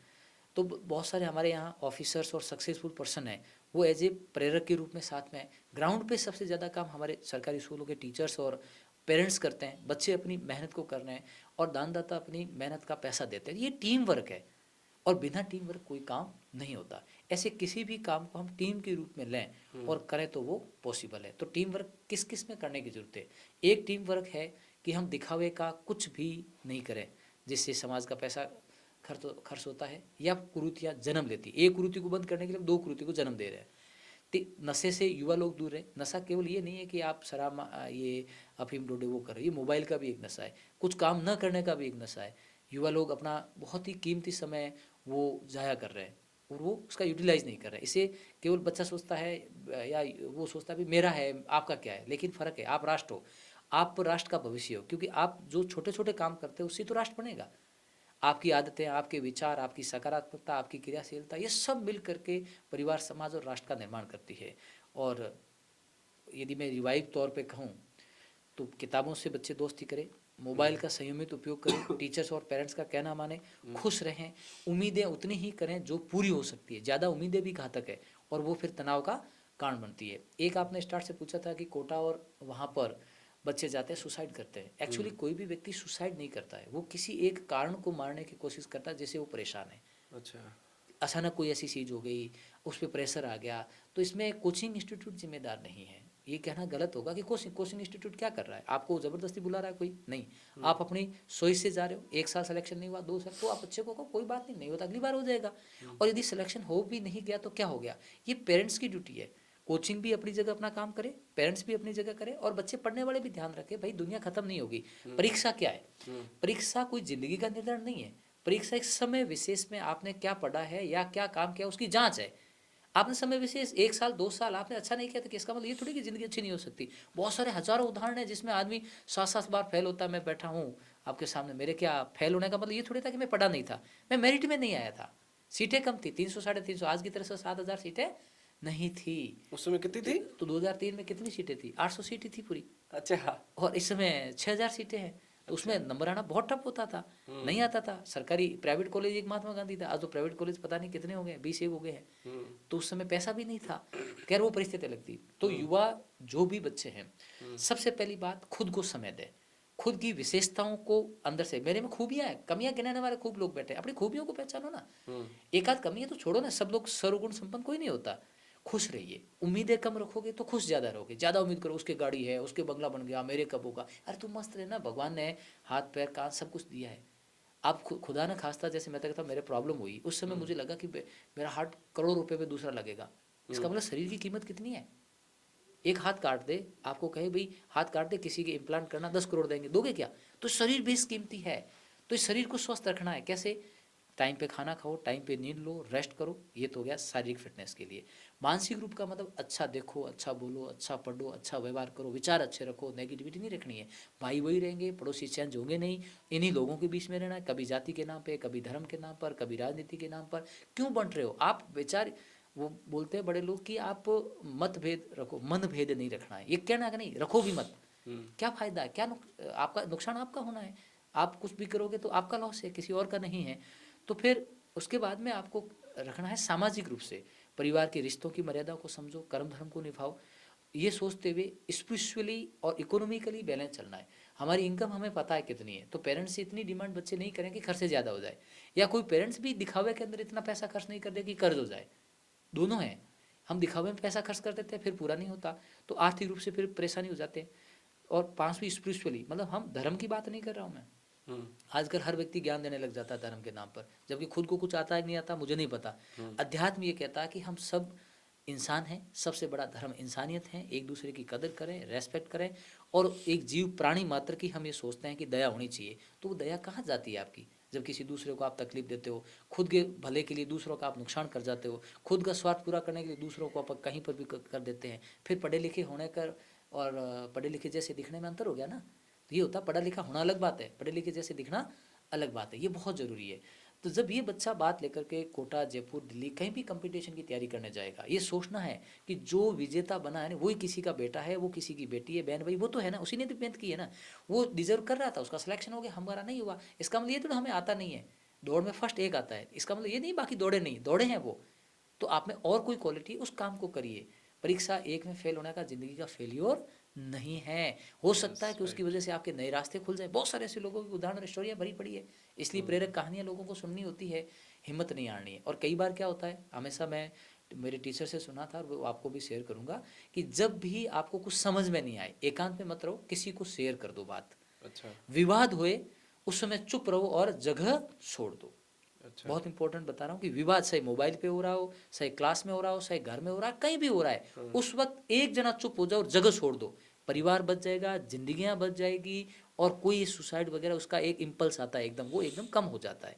कई बार आप अपने दोस्तों के साथ इस प्रकार का व्यवहार चेंज देखते हो ना, तो उसके साथ बैठो। ये मोबाइल पे लाइक डिसलाइक फोटो डालने से कुछ नहीं होता है। उसके साथ बैठिए, उसकी बात को शेयर करिए। हमारा सामाजिक ढांचा क्या कहता है, दुख और सुख में हम एक दूसरे का साथ देते हैं। बात है, आपके पास टाइम नहीं है दोस्त के लिए, फिर लिखते हो मिस यू भाऊ, ये हो गया वो हो गया। क्या आपको पता नहीं था आपके दोस्त किस दौर से गुजर रहा है? उस वक्त आप मदद कर देते, वैचारिक मदद कर देते, आर्थिक मदद कर देते, सामाजिक मदद कर देते, वो मजबूत हो जाता, वो ऐसा सोचता भी नहीं। और कोई भी कारण एक दिन में तैयार नहीं होता है। तो मेरी रिक्वेस्ट है कि दिखावे के रिश्तों की बजाय हकीकत के रिश्तों को दो। तरुण सागर जी का एक बहुत अच्छा सेंटेंस है, बोलते हैं कि हम दूसरों के मम्मी पापा बहन भाइयों को जितने अदब से पेश आते हैं, उतनी ही अदब से हम हमारे परिवार के साथ आ जाए ना, तो तकलीफें स्वतः ही खत्म हो जाएगी। इसका क्या कारण है? कारण क्या है कि हम दूसरों के माँ बाप से तो रेस्पेक्ट से पेश आएंगे, खुद के नहीं आएंगे। दूसरों की एक मानव की प्रवृत्ति है। अच्छा। क्योंकि ये इसको हम संस्कार या मैच्योरिटी नहीं है ना, उसको लगता है मैं दूसरों के सामने तो अच्छा बन रहा हूँ, और घर में आकर वैसा नहीं है। अच्छा। ये अच्छी बात नहीं है ना।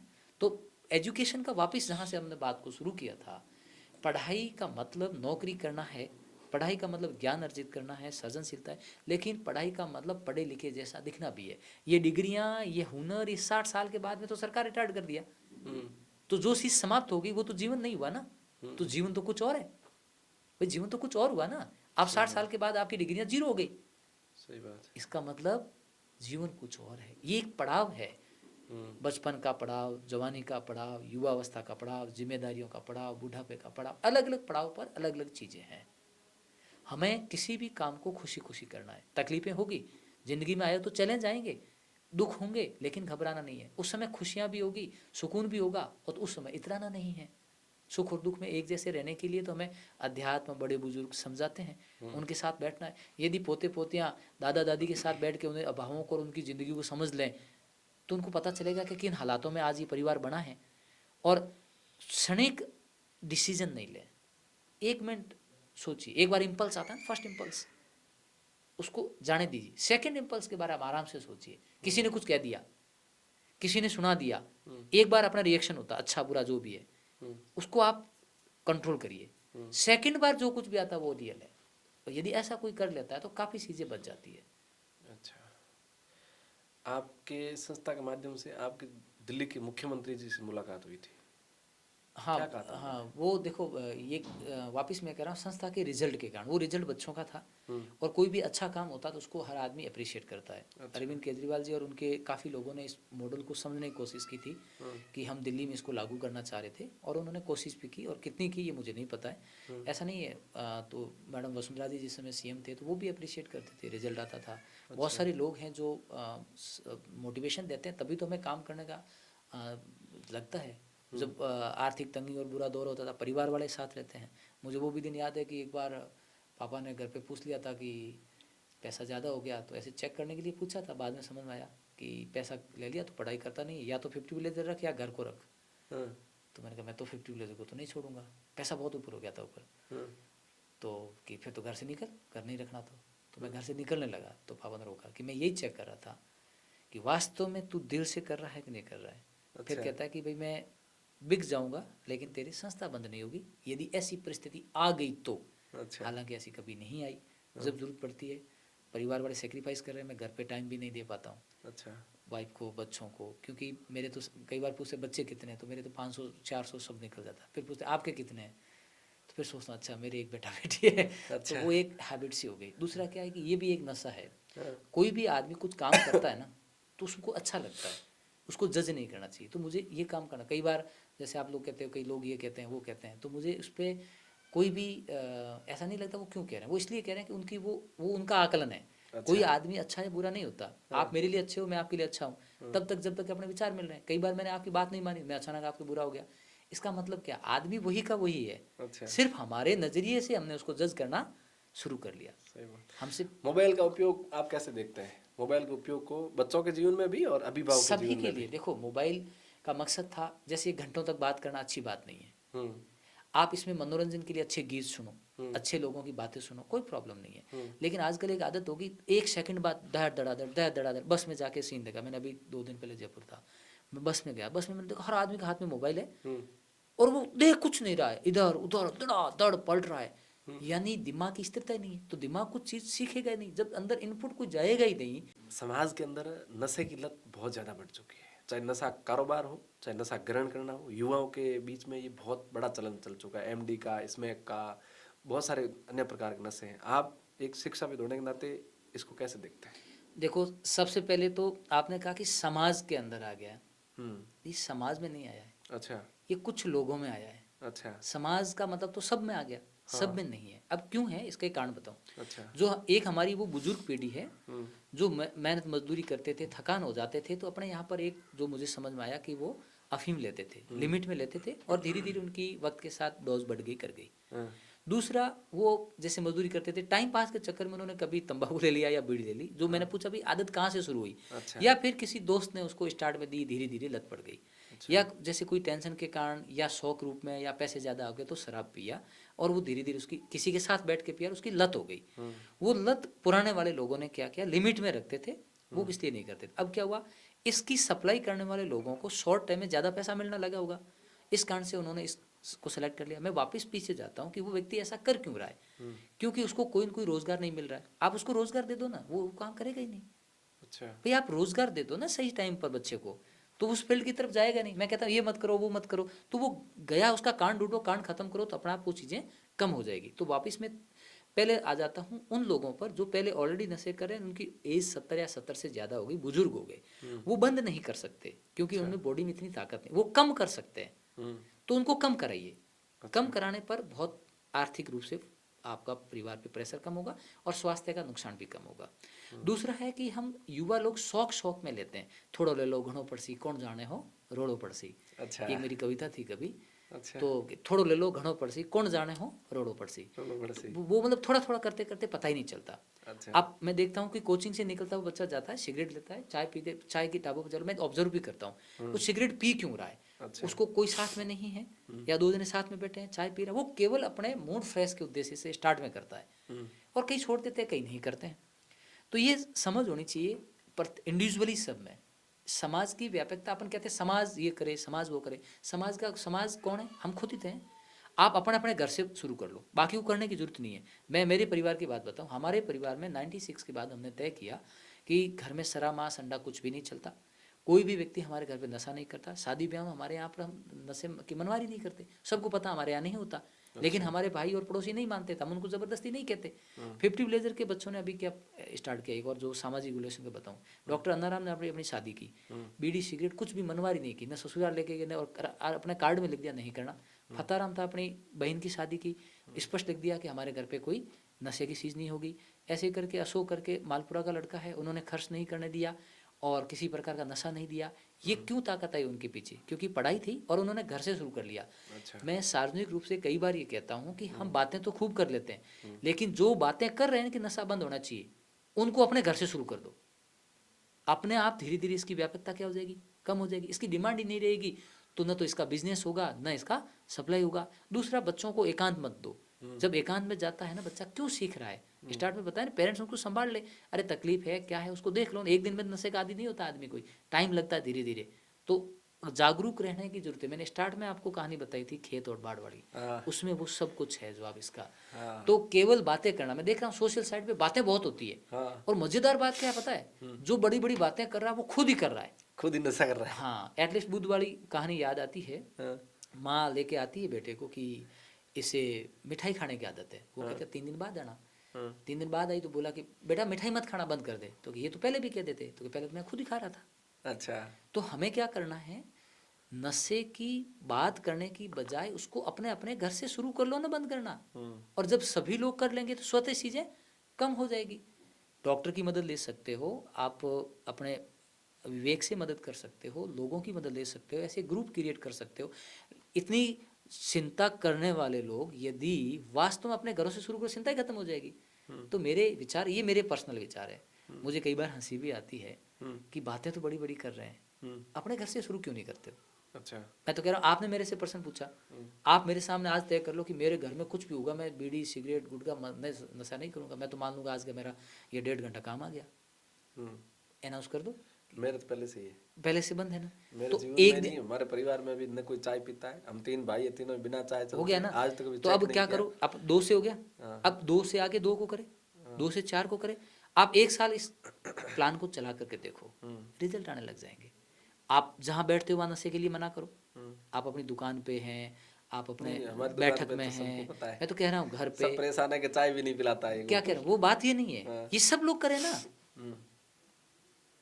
हम लोग, हमारे इंस्टीट्यूट का कुछ भी होता है हम चाय भी नहीं पिलाते, हम भी नहीं पिलाते तो क्यों, तो कोई मांगता भी नहीं है। यही मसला है। बस यही करो। लोग परेशान है, लोग ये भी कहते हैं बड़ा कंजूस है, तू मित्र बात चलाता है कंजूस चाय की नहीं पिलाता है। बात ये नहीं है। हाँ। ये एक वो एक्चुअली विनोद के रूप में कहते हैं, उनसे आपको कोई वो प्रॉब्लम नहीं नहीं, है। नहीं। कई बार कुछ कहने के लिए होना चाहिए, हाँ। लेकिन उसका मीनिंग वो नहीं होता है। एक अभिधा व्यंजन लक्षणा तो हिंदी में पढ़ाई थी ना, सब शक्तियाँ, उसके मायने होते हैं। अच्छा। और दिल से हर कोई चाहता है बंद हो, लेकिन आदमी सोचता है मैं बंद करूंगा तो मेरे लोग ये कर देंगे। एक बात बताओ, समाज के अंदर 2 टाइप के लोग, एक जो बहुत ज्यादा पैसे और पावरफुल है, वो कुछ भी करे आप कुछ कर सकते हो, कुछ नहीं कर उन पे नियम लागू होते हैं क्या आपके? नहीं होते। क्यों नहीं होते?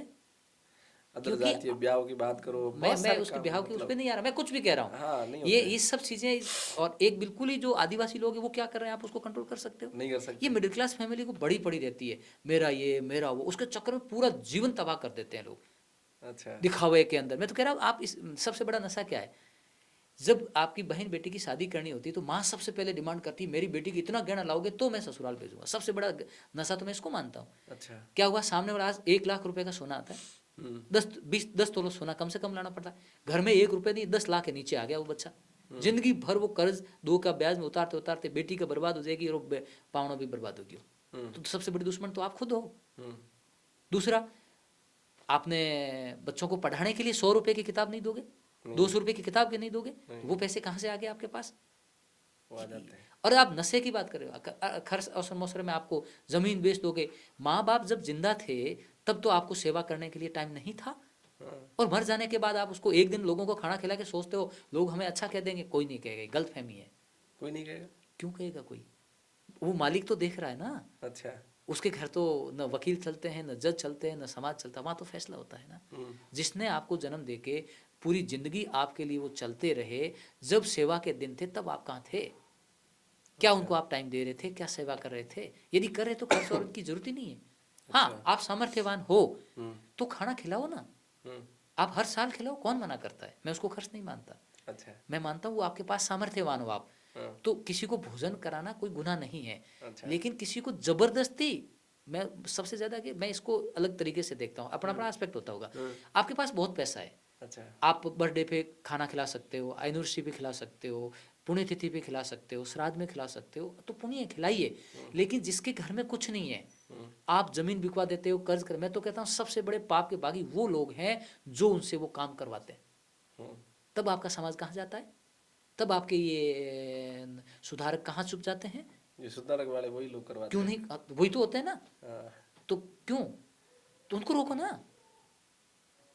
हिम्मत है किसी की? समाधान क्या क्यों? है? क्योंकि सबकी एक दूसरे की क्या है, हित टकराते हैं। किसी को बिजनेस का हो जाता है, किसी को चौधराट का हो जाता है, किसी को सरपंच बनना है, किसी को वोट लेने हैं, किसी को कुछ लेना है, इसलिए वो बोलते नहीं हैं। और जब तक नहीं बोलोगे ना तब तक ये बातें नहीं करनी चाहिए। बातों से कुछ नहीं होता है, काम करके दिखा दो ना, अपना आप हो जाएगा। माफी चाहूँ, ये टॉपिक ने छेड़ रहा है। नहीं वो टॉपिक नहीं, मेरा ये व्यक्तिगत है ना, मैं जो कह रहा नहीं हूँ नहीं, मैं इसको आपका गलत दर्द नहीं वाकई में मानता। आप सच कह रहे हैं, जो कह रहे हैं ना वो हकीकत चीजें कह रहे हैं आप। तो क्यों मैं सोशल साइट पे देखता हूँ 8 बजे के बाद सब ज्ञानी बन जाते हैं और घर पे टाइम नहीं दे देते वो। मैं उनको देखो क्या क्या नॉलेज दे रहे हैं और घर की हालत क्या है। अच्छा। दूसरों के घर में झांकने की बड़ी आदत पड़ी है, खुद का क्यों नहीं देखते। दूसरों के बच्चों के उनकी कमियां निकाल रहे, खुद वाले बच्चों को क्यों नहीं देखते भाई। लेकिन कोई कहता नहीं है, क्यों? क्योंकि साहब रिलेशन खराब हो जाएगी, ऐसे रिलेशन रख के भी क्या कर लोगे। अच्छा। ये दिखावे के रिलेशन, ये दिखावे की दुनिया क्यों बना रहे हो।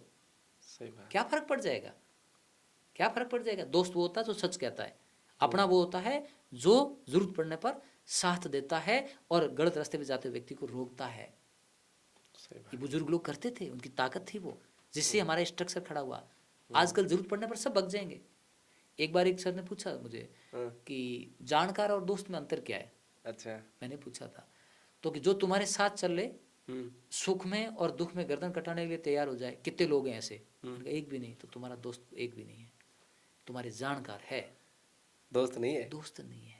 दोस्त वो होता है जो आपके ऊपर कर्ज पड़ा है और आपको गलत दिशा में डायरेक्शन डाल रहा है, आप पे कर्ज बढ़ा रहा है, वो दोस्त नहीं है। दोस्त वो दोस्ती की कहानी बताते हैं सक्सेसफुल लोग कि मैं फलानी जगह पढ़ रहा था, उस समय पैसे नहीं थे, उन्होंने मेरी मदद की, उन्होंने रहने के लिए कहा, उन्होंने किताबें दी, उन्होंने मुझे मार्गदर्शन किया। क्यों? दोस्त वो होते हैं। दोस्त वो नहीं होते हैं जो आपको नशे की तरफ लेके जाए, दोस्त वो नहीं होते हैं जो आपको कर्जदार बनाए, दोस्त वो नहीं होते हैं जो सामाजिक कुरीति की तरफ ले जाए, दोस्त वो नहीं जो दिखावे की दुनिया बनाए। एक बात बताइए, आप दो भाई हैं, शादी होती है, आजकल क्या क्या नई नई चीजें शुरू कर ली आपने। एक हल्दी रस्म आ गई, क्या लेना देना है उससे, क्यों फालतू के खर्चे कर रहे हो। कहाँ जरूरत है उसकी। कहाँ थी हमारी एक रेस्पेक्ट होता था, तब आप कहाँ जाते हो। आपका बर्थडे मनाना है तो अपने रिश्तेदारों को मनाओ। शादी के अंदर आपके रिश्तेदार तो कहीं बैठे हैं, सगी बुआ सगी बहनें कहीं बैठी है, दोस्त चारपाइयों में बैठे खाना खा रहे हैं, वो दोस्त नहीं है। दोस्तों की जगह अलग होती है। ये भी तो एक कुरीति है ना। थोड़ा विस्तार से। विस्तार का मतलब ये हुआ, जैसे मैं एक शादी में जाऊँ, हाँ। वहाँ पर मैं एक दोस्त के नेतृत्व जाऊँ तो मुझे दोस्त के हैसियत से रहना चाहिए। किसी भी घर में आप देखिए आजकल तवज्जो किसको मिल रही है, जो बड़ा आदमी कोई आ गया, पद वाला आ गया, पैसे वाला आ गया, उसको तो बहुत रेस्पेक्ट से। अच्छा। लेकिन जो सगे भाई हैं, सगे, उनको तो आप नहीं। सामाजिक प्रोग्राम किसके लिए होते हैं? सामाजिक प्रोग्राम इसलिए होते हैं कि समाज की सिस्टम को हम आने वाली पीढ़ी को समझा सकें, उनको दिखा पाए कि ये हमारे बहन बहनोई है, हमारे बुआ फूफा है, ये हमारे ननिहाल वाले हैं, ये हमारे रिश्तेदार हैं। तवज्जो उनकी होती है, उनको जगह मिलती है, उनका रेस्पेक्ट होता है, उनका आदर बनता है। और हम क्या करते हैं, कार्ड ऐसे बांट देते हैं जैसे किसी को जानते नहीं, कार्ड दे आते हो। शादी ब्याहों के अंदर हजारों लोग आ जाते हैं। ये शक्ति प्रदर्शन कर रहे हो भाई। एक करता फिर दूसरा शुरू हो जाता है, फिर तीसरा शुरू हो जाता है। ये सामाजिक प्रोग्राम तो नहीं हुए, ये तो दिखावे के प्रोग्राम हुए। उस पर क्यों नहीं करते आप। और बर्थडे मनाना है आपको, बच्चा आपका है तो 10-20 लोग घर के मनाकर घर का खाना खाइए ना। आपने मनाया, फिर दूसरा करेगा, फिर तीसरा करेगा। इनकी जरूरत कहाँ है। अच्छा। हम भगवान को मानते हैं तो भगवान तो कभी नहीं कहता कि मुझे लाखों करोड़ों का चढ़ावा चढ़ाओ। भगवान तो कहता है कि किसी जीव को तकलीफ मत दे, अपने हक हलाल की कमाई करके खा, किसी को अपनी वजह से तकलीफ न हो। जिस दुनिया में जिस परिवार में जन्मे हो वहाँ के रीति रिवाज को, नियमों को पालो और बढ़ो। भगवान तो कहता है ये धर्म है। और बातें बड़ी कर लेंगे, न तो किसी ने धर्म की किताब पढ़ी। विवेकानंद पे जब भी बात आती है बोलने की तो उनको सिर्फ अमेरिका वाला भाषण याद है, उससे पहले विवेकानंद क्या बात था कुछ पता नहीं किसी को, क्योंकि किताब ही नहीं पढ़ी। भगत सिंह याद आती है, फांसी याद आती है। अरे भगत सिंह फांसी से पहले भी था, आज भी है। देश के लिए मरने की जरूरत नहीं है, देश के लिए जिंदा रहने की जरूरत है, क्योंकि जब आप जिंदा रहोगे तब कुछ कर पाओगे। अच्छा। ये एक दिन की बात नहीं है। तो पढ़ाई क्या है, वापिस अपनी पढ़ाई पे क्यों लेके। पढ़ाई ये है कि ये एक दिन में परिवर्तन नहीं होगा, धीरे धीरे होता है। कोई चीज आती भी धीरे धीरे है, जाती भी धीरे धीरे है। अकेले व्यक्ति से कुछ नहीं होता है, टीम वर्क करना पड़ता है। हर व्यक्ति को अलग, कोई मानसिक रूप से सहयोग करेगा, कोई शारीरिक रूप से आपके साथ खड़ा हो जाएगा, कोई फाइनेंशियली करेगा, कोई किसी तरह से सहयोग करेगा। लेकिन अच्छा हर कोई करना चाहता है, लेकिन बुरा कोई बनना नहीं चाहता, लेकिन बुरा बनना पड़ता है। आप अपनी लकीर को लंबी करो, दूसरे की लकीर को छोटी मत करो। और जिस दिन से ये आदतें हो जाएगी स्वतः हो जाएगी। कहीं पर भी आपको ऐसा हो रहा था, आप उसमें रोकते क्यों नहीं हो। एक गरीब घर में 4 स्कॉर्पियो डेली आती है, क्यों आती है भाई, क्या है उस घर के पास। अच्छा। मैं क्या कह रहा हूँ समझ आ रही है। हाँ। फॉर्च्यूनर क्यों आ जाती है, जब मेरे को तो कोई नहीं बैठाता है रोक करके। अच्छा। क्यों, सब पता नहीं है क्या, कोई बोलता नहीं है। क्यों नहीं कोई बोलेगा, नहीं बोलते कारण। क्योंकि बोल दोगे तो हमारे ये कर देगा वो कर देगा। अरे कोई कुछ नहीं करेगा, लेकिन आप ये समझ ही नहीं पा रहे। फिर काहे कि आप समाज की बात कर रहे हो, कहे आपके राष्ट्र के निर्माण की बात कर रहे हो? शुरुआत तो वहीं से आपने गड़बड़ कर दी। सुधार कैसे हो सकता सुधार कुछ भी नहीं करना, मैं वापस कह रहा हूँ, घर से शुरू कर लो, है? हाँ, अपना आप हो जाएगा। अच्छा। शुरुआत हमेशा घर से होती है। भगत सिंह सबको चाहिए, कैसा? फांसी पर लटकने वाला आजकल नहीं। भगत सिंह वो चाहिए जो माँ बाप की सेवा करे। आज का भगत सिंह जो टीचर का कहना माने। आज का भगत सिंह जो देश के बारे में सोचे, सकारात्मक सोचे, मोबाइल का संयमित उपयोग करे, नशे पत्ते से दूर रहे, खुश रहे, लोगों की मुस्कुराहट का कारण बने, न कि तकलीफ का। आज भगत सिंह ऐसे चाहिए। आज के वक्त के भगत सिंह अलग हैं। खुश कैसे रहा जा सकता है? खुश रहने के लिए सबसे पहले तो उम्मीदें कम रखो। हम्म, उम्मीद ही दुख का कारण होता है। और दूसरा, अच्छा। माता पिता, पेरेंट्स, घर के लोग, उनको समय दीजिए। हम्म, वो अपने आप खुशियों का कारण बनेंगे। और वो काम या विचार न लाएं जिसकी वजह से आपको अनावश्यक रूप से बेचैनी होती हो, या वो जो पूरे नहीं होते हो। और ये क्षणिक चीज़ है। सुख और दुख और खुशियाँ भी क्या क्षणिक है, वो तो आप पर डिपेंड है। आप अपने तरीके से खुश रह सकते हो, मैं मेरे तरीके से रह सकता हूँ। ये कोई किताब में नहीं लिखा हुआ है, ये तो आप पर डिपेंड है कि आप कैसे रहना चाहते हो। कई लोगों के पास सब कुछ होते हुए भी दुखी है, किसी के पास कुछ नहीं, वो बहुत खुश है। तो कोई स्केल नहीं है कि वो खुश है या दुखी है, ये आप पर डिपेंड है। हर क्षण को आनंद से जियो, तो ऐसे जियो जैसे आखिरी पल हो। ये गीत लिखे गए हैं, बरजे हनड़े बरजे हरजे बनड़े फागण, है ना। ये गीत, संगीत, खेल, सामाजिक प्रोग्राम, ये ढांचा हमारे बुजुर्गों ने बनाया है ना, खुश रहने के लिए तो बनाया है। अच्छा। हर काम किसके लिए कर रहे हैं हम? खुश रहने के लिए कर रहे हैं। आप रिकॉर्ड कर रहे हो, मैं बोल रहा हूँ, मैं सुन के खुश हो जाऊंगा, आप सुना के खुश हो जाओगे, कोई सुन के खुश हो जाएगा, कोई नौकरी करके खुश है। मकसद तो खुशी है हो ना, तो उसी को जिंदगी जीना कहते हैं। किसी को ज़्यादा खुशी मिलती है, किसी को कम मिलती है। अब डिपेंड ये करता है कि हम उसको कैसे लेते हैं। करेक्ट। बहुत सारी बात हुई है, बहुत सारे विषय बाकी पड़े हैं, लेकिन 2 घंटे का लंबा पॉडकास्ट चल गया है। तो सर को एक बार फिर बुलाएंगे, साल भर बाद आपका समय लेंगे। आज यहीं वाणी को विराम करते हैं, और आप आए, बहुत सारी अनुभव शेयर किए, उसके लिए आपका बहुत बहुत शुक्रिया। बहुत बहुत आभार। मैं माफ़ी चाहूँगा यदि ये क्या एक बातचीत का एक तरीका था। ये मेरे व्यक्तिगत विचार हैं, किसी पर मैं थोप नहीं रहा हूँ, किसी को बुरा मानने की जरूरत नहीं है। बढ़िया गुरु। और कभी भी आपको लगता है मेरे से किसी भी बच्चे को बात करना है, पढ़ाई को लेकर, स्वास्थ्य को लेकर, कभी भी वो आ सकते हैं, मिल सकते हैं, बैठ के बात करेंगे। और कई बार ऐसा लगे कि भाई हमें कोई सुनने वाला नहीं है, हम किसके पास जाएं, उस वक्त मेरे mobile number 9413942612 any time start रहता है। कोई आपको लगता है कोई सुनने वाला नहीं है, कोई मान नहीं रहा है, किसको बताएं, आप कॉल कर सकते हैं, मैसेज कर सकते हैं, मैं आपसे बातचीत करूंगा। ज़रूरत पड़ी तो हम लोग जितनी मदद कर पाएंगे मदद करेंगे, लेकिन हिम्मत रखिएगा, आगे बढ़िएगा। परिवार और राष्ट्र के लिए आप बहुत महत्वपूर्ण हो। सही कह रहे हैं, क्योंकि मैं 2 महीने में 2 घंटे इनके लेता ही लेता हूँ परामर्श सर से, है ना। जब मुझे कोई तकलीफ होती है, कोई परेशानी होती है, विचारों में पड़ जाता हूँ, तो सर आते हैं मेरे शॉप पे, चला के आते हैं, और जो भी चीज़ ये कर सकते हैं मेरे लिए करते हैं। पिछले 5-7 साल से मेरे लिए आदर्श हैं, मेरे लिए जीवन की एक बहुत मजबूत कड़ी है डॉक्टर भरत सारंग। तो जैसी मुझे इनकी आवश्यकता है, वैसे मुझे लगता है कि हर युवा को इनकी आवश्यकता है। तो आप इनसे बात कर सकते हैं, इनसे मिल सकते हैं। धन्यवाद। जय हिंद। Thank you.